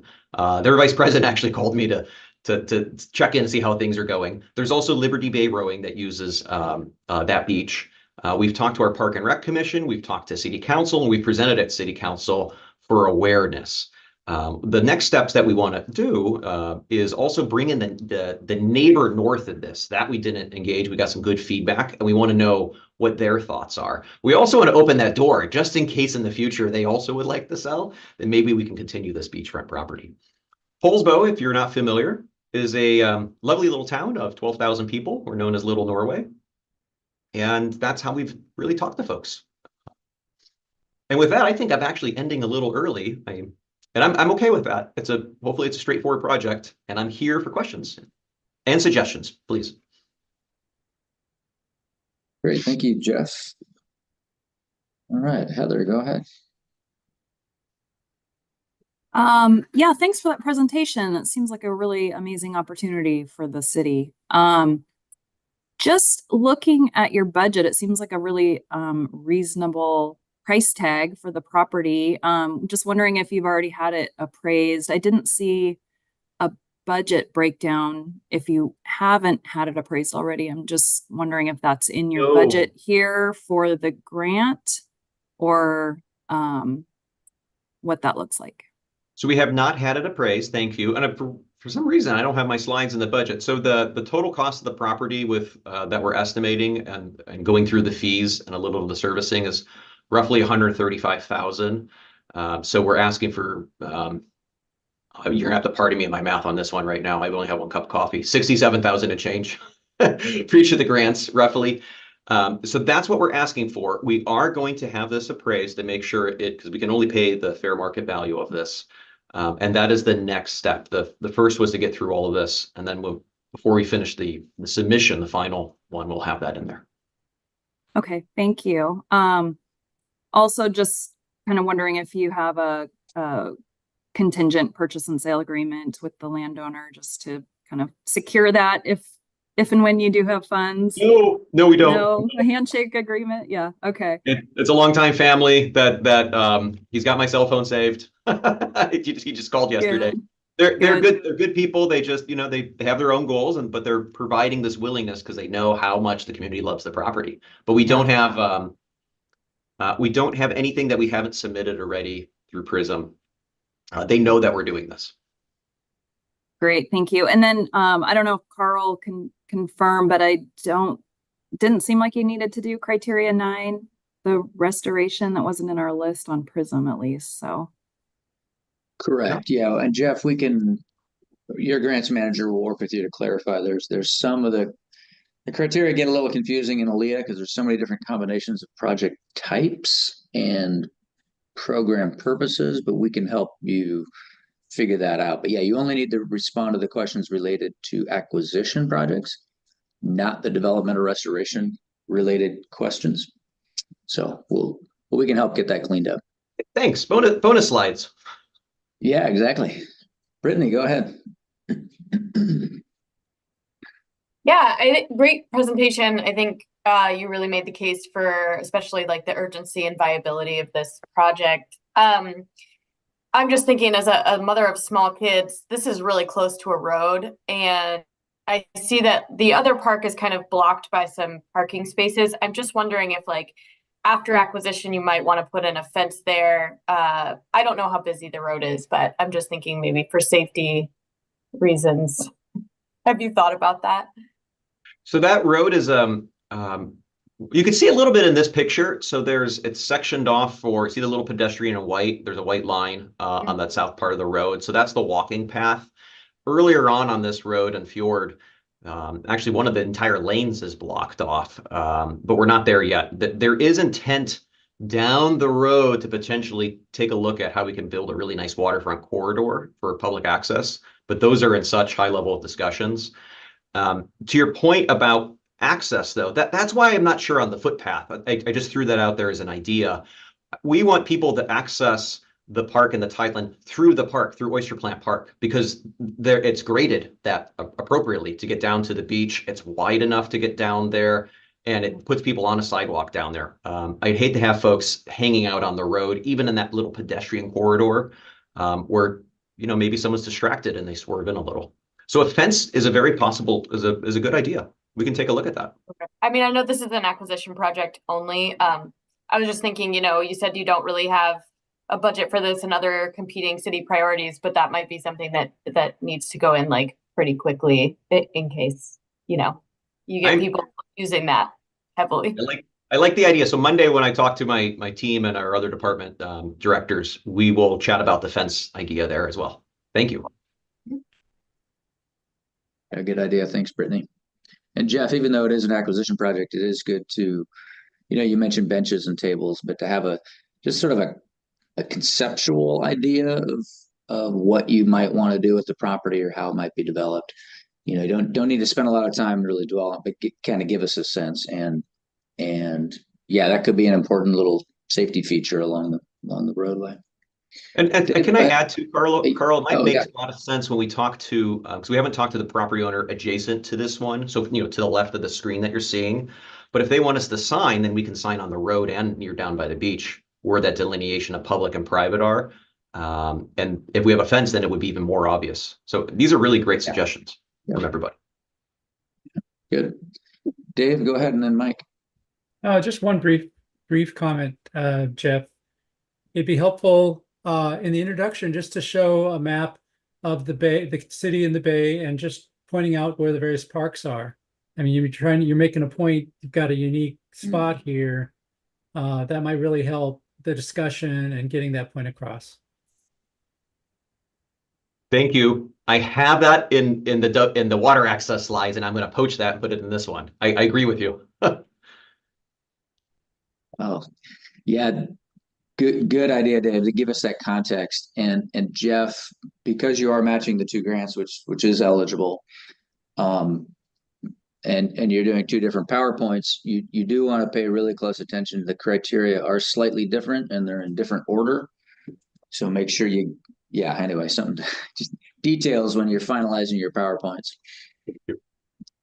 Mike, go ahead. Yeah. All right. Yeah. Thanks, Jeff. Nice presentation. Appreciate your enthusiasm and intimate knowledge of the project. Got me pretty excited looking at that. I guess maybe I also work for a city, so it's kind of maybe just sharing some experience with purchasing, and you may have had similar experiences with purchasing critical areas that are undevelopable. The value may be quite a bit less than what the owner wants, and so that's just something maybe to think about.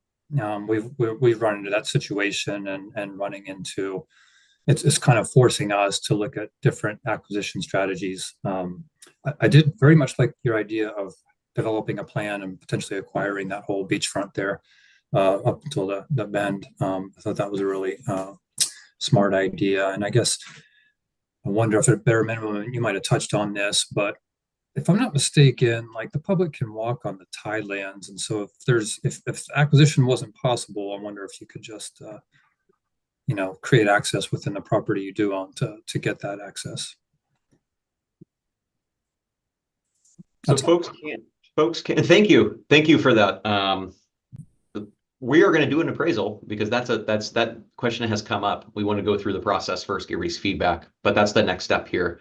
And then as for providing access, folks can certainly access this through Oyster Plant Park. We wouldn't want to encourage folks to go on the upland though, because that is entirely private. And then as for tidelands, I can't remember if it's like mean, median, low, where it becomes. But this is a strange one because I talked to our local rep, and this is one that goes back to like the 1800s where they have the plot lines and they own the full tidelands all the way out.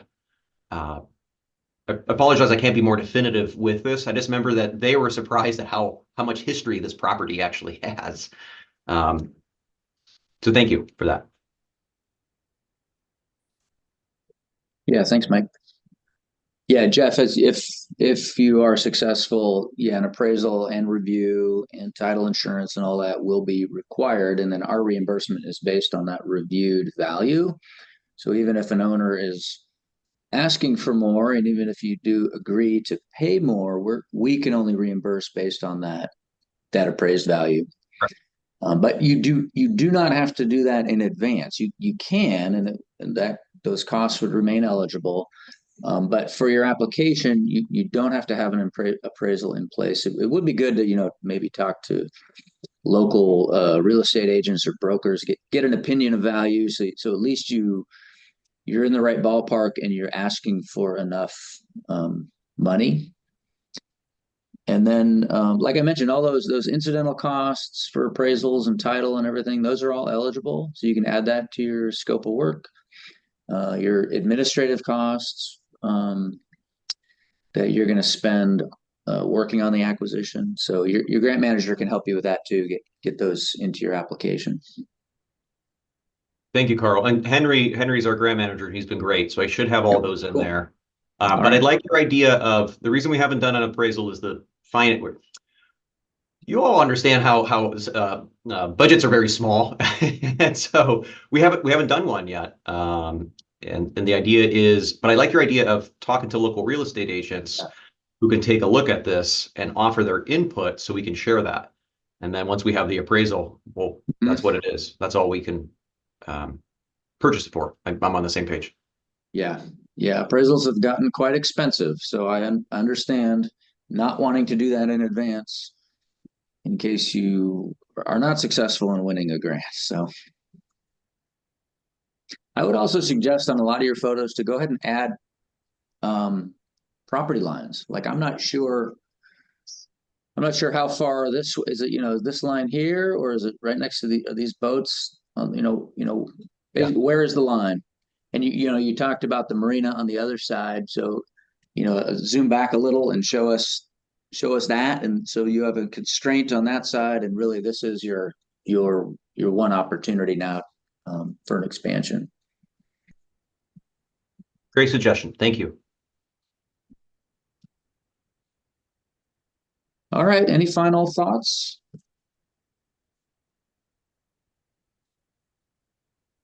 Great. Thank you, Jeff. Appreciate it. Oh, Chris, go ahead. Just made it in before Jeff left. Thanks, Jeff, for this. Pretty familiar with Liberty Bay. I live in Bremerton and worked Kitsap for many, many years with Fish and Wildlife. So cool to see this. One thing, I know this all happened relatively quickly, and maybe you guys have already done it, is kind of reaching out to some of your other kind of neighboring jurisdictions like Suquamish Tribe, working with Department of Fish and Wildlife. I guess the first thought I had with acquisitions here was, knowing that stretch along Lamolo and this stretch of beach, it's heavily used for forage fish, surf smelt spawning.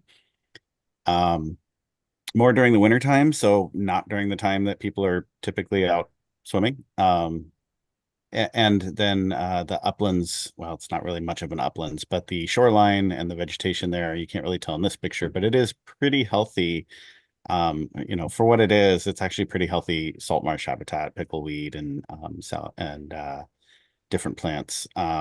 So I like the idea of encouraging access through the south. I'm looking at this picture and it looks like north, but it's the south side of Oyster Plant Park. And if people want to, go under the pier to get there, I was just like, gosh, I really don't want people trampling down that slope. But you mentioned that kind of coming in from the south and using the beach there that way. Yeah, and that's why the trail, we're like, maybe we could do a trail, but then that's a steep grade and it's not going to be accessible to everybody when we already have a nice wide one and they can go under. And then that way they're not trampling around too. I appreciate that. Can I ask a follow-up, Chris, to yours? Yes, of course.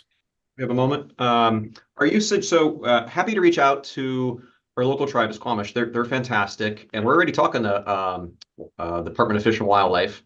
Okay. Would it be helpful to have, are you thinking like a letter of support or somehow that they're aware and they're involved with this and we can share that? I think I just like making sure that the local habitat bios are involved or are aware of what's happening. And I know there's been a ton of turnover in the local office, so I don't know if there's actually anyone there right now. But just making sure they're aware. I don't see why they wouldn't be supportive here, but just mostly aware. Okay, we could definitely do that. Thank you. Yeah. Jeff, is this the access up here? Is that what you're? Yeah, so there is, boy, I wish I had better. So rather than all this feedback about better photos is resonating. But that is one of the access points. That's the walking path down. And what you can see, gotcha. There's also a shell, that's a shell beach over there. And it's a boat launch with those old railings. But the access to walk down This is that feature- asphalt feature path. here. Yeah, that's that. You're right. Right where your cursor was between the hedges, that darker asphalt This path one here, is, yeah. yes, that Okay. accesses the beach. That's the Okay, primary so- access point.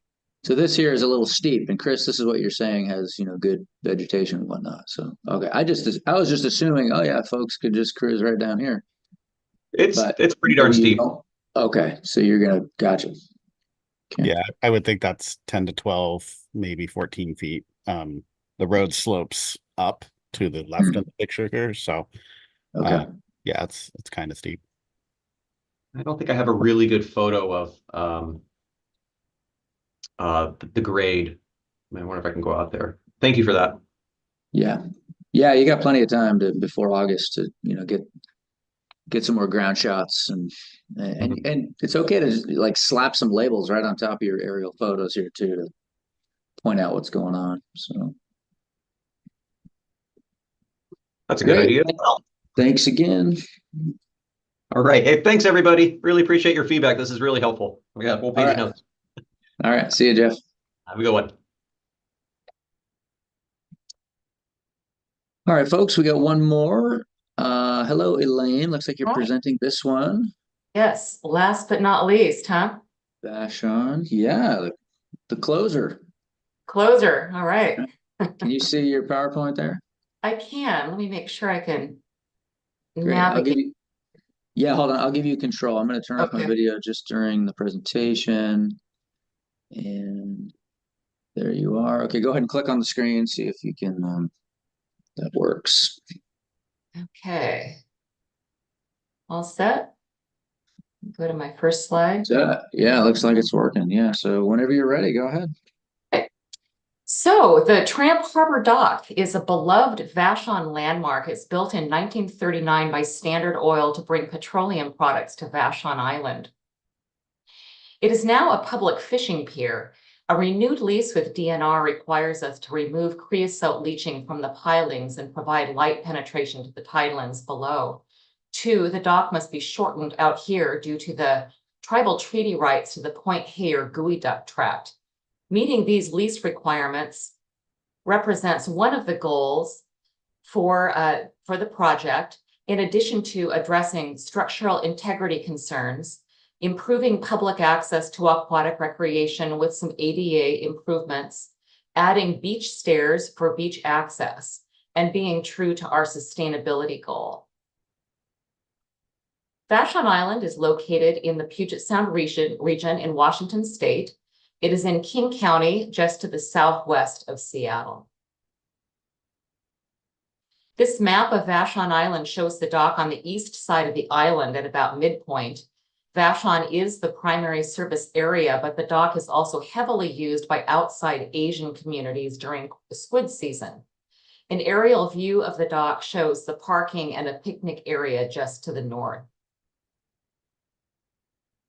Condition assessments were conducted in 2009 and again in 2015 that determined that 11 of the 98 piles had deteriorated and posed safety concerns.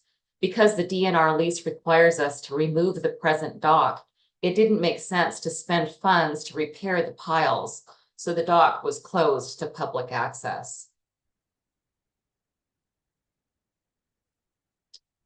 The bulkhead, as you can see, is unsightly in terms of site conditions. The parking conditions are informal. There's no specified ADA, and let's admit it is unsightly. Beach access to the stairs are deteriorated. Replacing the dock restores fishing, squidding, bird and wildlife watching, picnicking, and other overwater marine environment and education experiences. Replacing the stairs to the beach restores beachcombing, clamming, scuba diving, swimming, sandcastle building, and beach picnicking experiences. In terms of fit with public access goal, as mentioned, the beach is currently closed and beach access is also currently closed. Replacing the pier and stairs to the beach restores opportunities for people to get to the water and access aquatic resources for recreational purposes. Improved parking with designated ADA and ADA pier access provides an improved opportunity for public access for recreational use. New marine signage will improve educational use.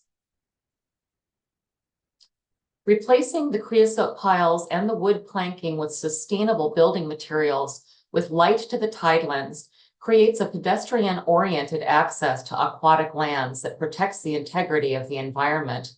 The new beach stair access improves small, non-motorized boat and kayaking access.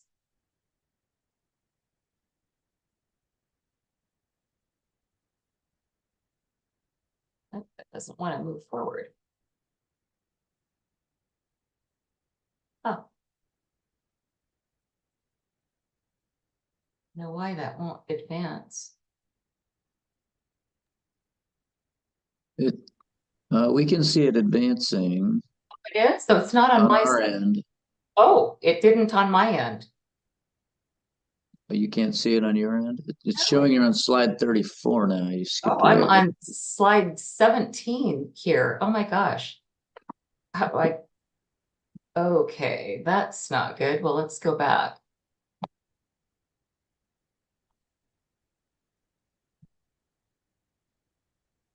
I can advance for you, but you're not seeing it on your end. That's Now strange. it just, there was this long gap.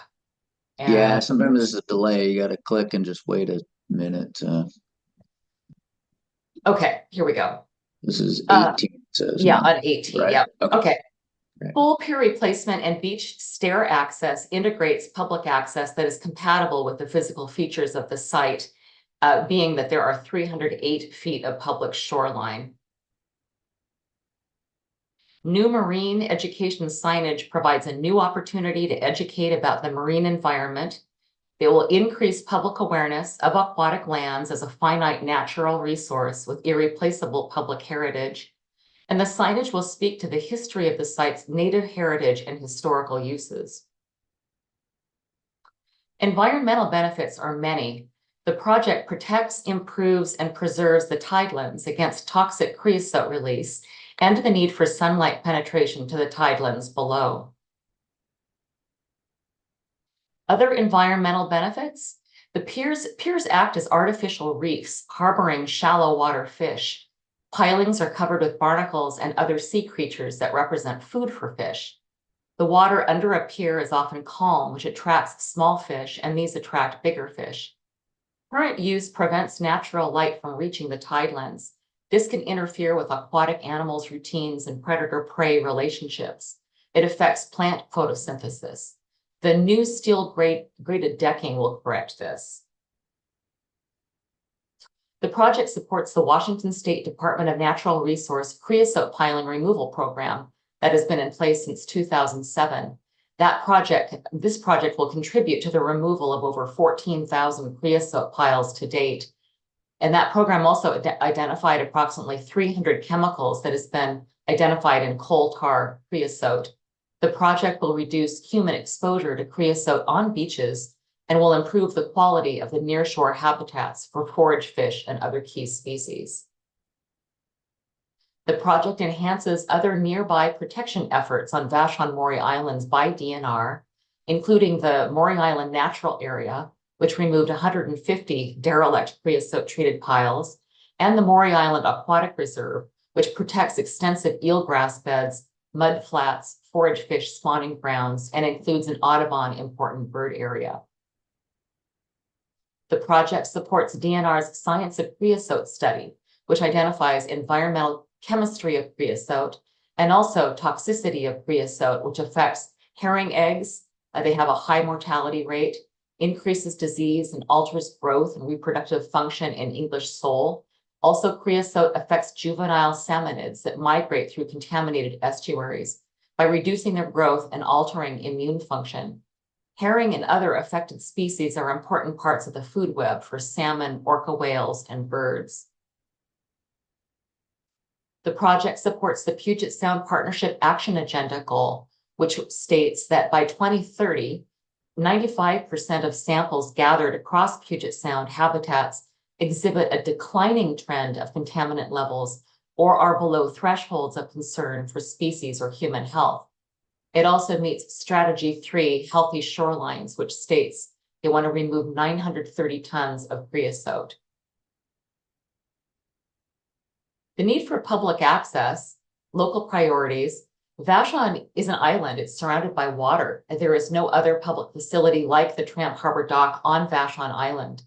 Other relevant inventory in the service area includes the Dockton Marina, which is a King County Parks public pier, but it's a boat marina. It's not used for fishing. The condition is new. Also, there's the Quartermaster Yacht Club. It is also deep water, but it's a private fee-based club. So, and the condition on that is also new. Other outdoor recreation opportunities in the service area includes 2 ball field complexes, a kayak operation, a skate park, a playground, a horse park, a swimming pool, and 10 parks with hiking trails, all in good condition other than the Tramp Harbor Dock.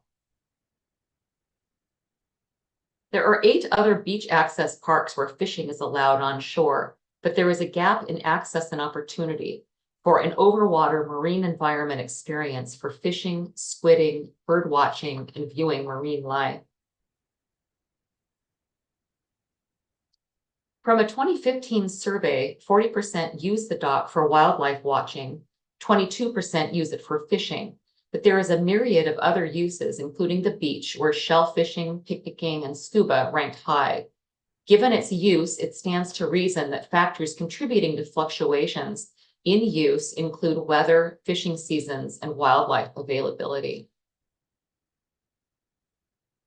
Several community surveys indicated 74% use the dock and 43% use it regularly. 38% use it year-round.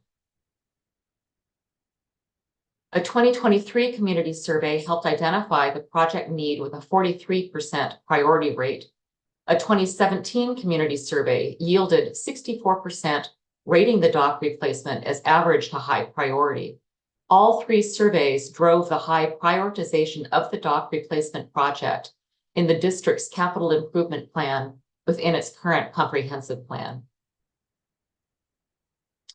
The project scope includes natural features. Again, it's 308 feet of public shoreline. The existing built features include the current pier that you can see on this overlay. The lightened, longer dock is the current pier, constructed of creosote piles and timber planks. It's 340 feet long, which does not include that angled platform on the end. It's 11 feet wide and contains 98 piles. There's 1,200 square feet of picnic area to the north, 80 feet of parking area, a 60-foot bulkhead, and then stairs to the beach that are constructed of creosote timber and rusted metal. The proposed elements to be built is the new pier, which you can see shortened in the overlay. It will be constructed of steel grating and precast concrete piles. It will be 343 feet long, but that does not include the reduced platform. So you can see that it is indeed a shorter dock. It will be 9 feet wide, constructed of 32 20-inch concrete octagonal piles. There will be 5 parking spots, including 1 ADA here, a new bulkhead, and new aluminum stairs to the beach. The project scope purpose meets the requirements of the new DNR lease. It improves the structural integrity, improves parking, improves public access to overwater and beach recreation. And again, it's true to our sustainability goal to lead with environmental stewardship. Recreation opportunities this project will provide comes from that 2015 survey, with wildlife watching and fishing being the top uses. But survey respondents identified a number of other recreational opportunities, again, including shell fishing, picnicking, scuba, photographing, reading a book, playing with the dog, socializing, and swimming. The design aligns with need by restoring pier and beach access with sustainable building materials in the pier, bulkhead, and stairs. It aligns with location by replacing a deep water pier and beach access. It aligns with project scope by improving the water access structures. The design addresses constraints by meeting the requirements of the DNR lease.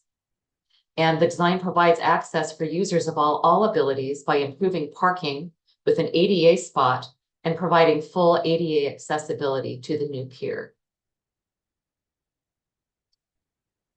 In terms of design development, again, this is the overlay of the old pier with the new, and we have an existing conditions and test plan. This is the structure plan for the new pier and a parking plan for the 5 spaces with the 1 van ADA. The stair plan for the new aluminum stairs to the beach, and also a bulkhead grading and drainage plan. The project budget was prepared by KPFF Engineering to be just over $3.2 million. They did provide a considerable amount of detail for their estimate, again, amounting to just over $3.2 million. The design is at 90% completion. It'll be 100% complete by this summer of 2024. There will be 12 permits managed by Anchor QEA to be completed by November of 2025. And this is a list of all the permits and their expected receive dates. Project engagement started with a 2015 survey and 2 public meetings to gauge use of the dock, and then a 2017 community survey for strategic planning purposes, a 2021 community meeting to discuss the dock options, a 2021 Puyallup Tribe Council meeting to discuss the dock length relative to the Geoduck Tract, again, wanting to be honoring their tribal treaty rights. In 2022, we ran a newspaper op-ed and a public meeting to share the replacement alternatives. And in 2023, a community meeting to discuss the 30% engineers design. In 2023, a community survey for comprehensive planning purposes. Methods used were email, posters, postcards, and local press. The populations engaged were Vashon residents, marinas, yacht clubs, and the state buoy list. The relevance that came out of the the public engagement was that 64% rate the dock replacement as a priority. A citizen advisory group was formed, and the dock design was determined. Relevant demographics that came from this were that 24.8% of the population is 65 plus, 10% were disabled and require special needs. So this drove the need for improved accessibility. How the community input influenced the project design. They want a dock that is as long and as wide as possible, with bench seating, improved parking, beach access, and sustainable building material. Community partnerships that are going to assist with fundraising start with the Vashon Parks Foundation. Their significance is that they fundraise for the Vashon Park District.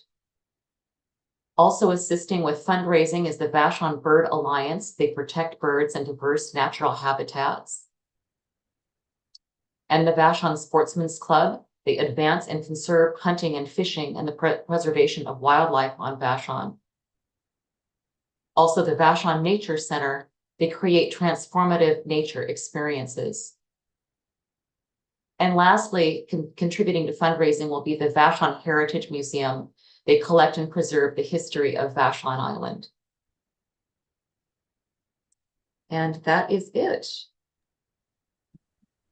Great, thank you, Elaine.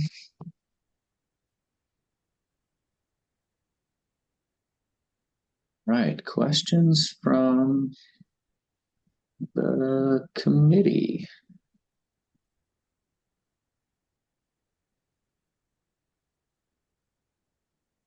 Bailey, go ahead. Hi. Hi. I liked your presentation. I liked your project. I appreciate the tie-ins with the efforts to remove the creosote pilings and how it's in the stairs. I appreciate that those are all considered and that you're I'm checking this real quick.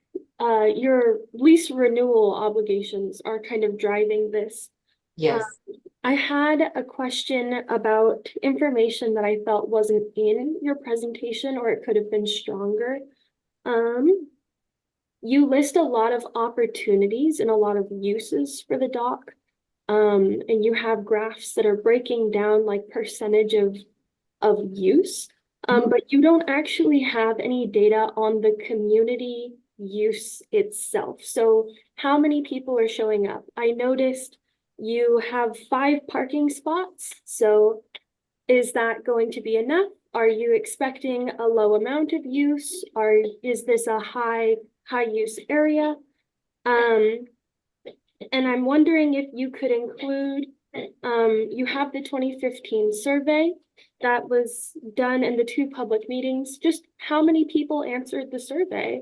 How many people showed up to those meetings, right? Just to give me some kind of scope, because right now I don't know if 1 person uses the dock a day or if 200 people use the dock a day, and that would be really helpful to know. Okay, good ideas. Thank you. That's good to know. I do have that data, so I will provide all of that for sure. Thank you. Yeah, thank you, Bailey. Thanks, Bailey. Good thoughts. Other ideas or suggestions? Vashon, Brittany, go ahead. Hi. Yeah, I really liked your layout of the project. Made a lot of sense. I think you addressed a lot of the questions that are required of this application. I was curious to hear a little bit more of a discussion around the armoring, and if you've done an alternative analysis on maybe soft shore or partial armoring, kind of justify why. I'd just like to hear more about like justifying why you need the hard armoring still in place. I'd say more about what I'm not sure what armoring is. I thought you mentioned that part of this project is you have like the kind of a seawall. You have like a hard armoring part. Okay. Yeah, a bulkhead. Yeah. Okay. So the bulkhead actually collapsed in 2019. Let's see, go back to the slide that showed that. It's toward the beginning where I said that the bulkhead is unsightly. So it actually collapsed, and it was repaired by King County Roads. Yeah, there we go, right there. So they fixed it with these blocks here, and you can see the blocks here, but it's all open. And you know that with improved parking, that's obviously not going to be safe either. So yeah, it also has the creosote, so we want to address that just from an environmental standpoint. So it's a structural stability issue in addition to wanting to address the creosote fully along the shoreline. Does that help, Brittany? Yeah, so basically is the bulkhead kind of shoring up the parking area? Is that what is directly behind it? Yeah. So these concrete blocks were placed in there for stability purposes, but look at the outside. It's just, it's not stable, and it really needs to be shored up. Mm-hmm. Okay, thank you. Thank you. Elaine, it sounds like maybe was that sort of a temporary fix, and with this project, are you going to be rebuilding this entire seawall here, this bulkhead? Is that part of the proposal? Yes, this area for sure. The parking area, there will be some removal of asphalt. So this is just the edge. The parking area is on the other side. Let's see, that's on the next. Yeah, so here you can see the bulkhead wall. And this is now stable because of what they did in improving and fixing the bulkhead. But so the parking, the asphalt will be redone. It will be nice looking, obviously nicer looking than what you see here. But the parking is right now otherwise stable as a result of the bulkhead having been shored up. And that's right here. People can just pull off and just park along this Jersey barrier there. Yeah, so the parking will be angled parking right in here. The ADA will be right here. Because there is 308 feet of shoreline, we own the parcel that is just to the south. So there is additional parallel parking along the road. This just is going to be more official parking. So kind of to address Bailey's question about data and, you know, usability. There is a lot more additional parking available, but it's just, we want to have a designated area, particularly for an ADA spot. Yep. Yeah, that's great. I was trying to find another picture that maybe showed the overall site. Chris, go ahead. Yeah, thank you for this. I had the same thing as Bailey. And I realized there's not a lot of room. I mean, essentially that whole road is armored with some type of bulkhead or riprap or timber or something. But I think it would be helpful in your next presentation to talk a little bit more about what's happening there. About the replacement of the failed ecology block / timber / everything else that was thrown in there. Okay. And even to talk about you know, how it's just not an option at that location to try to incorporate some soft armoring, and whether or not any analysis was done. I mean, it's just looking at the site and the limitations it has, I could tell it's not an option, but you know, with your permitting, it will be required to show that soft armoring is not an option. So just to be able to talk about that. And I'm glad this picture is up here because this actually helps.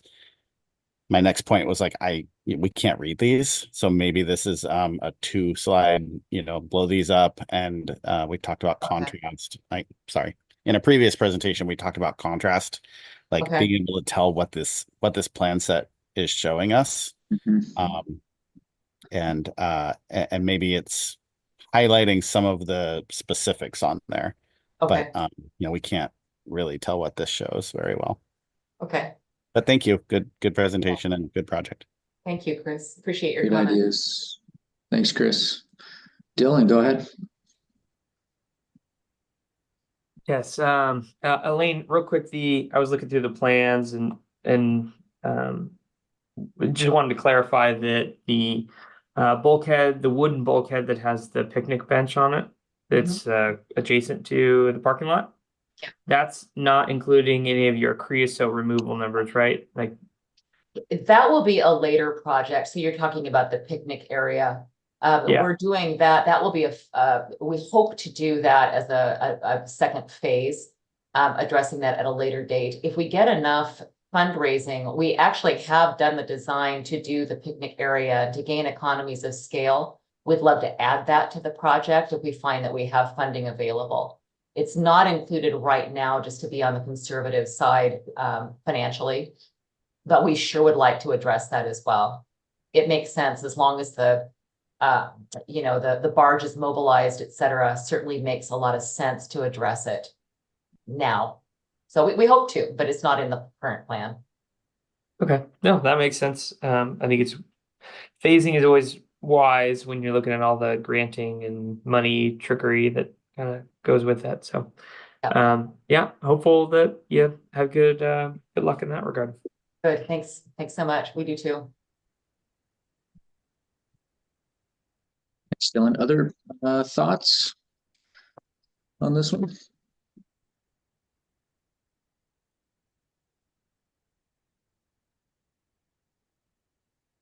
All right, I don't see any other hands. So thank you again, Elaine. You'll be getting some written comments as well. The advisory committee will also has an opportunity to write comments for you as well as your grants manager. And in the next week or two, that'll be coming back to you for revisions. All right, sounds great. Thank you so much for your time and for your comments. Appreciate it. Absolutely. We'll Bye-bye. see you later. Bye. All right, that brings us to the end of technical review for 2024 Aquatic Lands Enhancement Account. We are just going to take a quick break, and then advisory committee folks stick around. We'll have a wrap up, But anyways, I'm gonna go ahead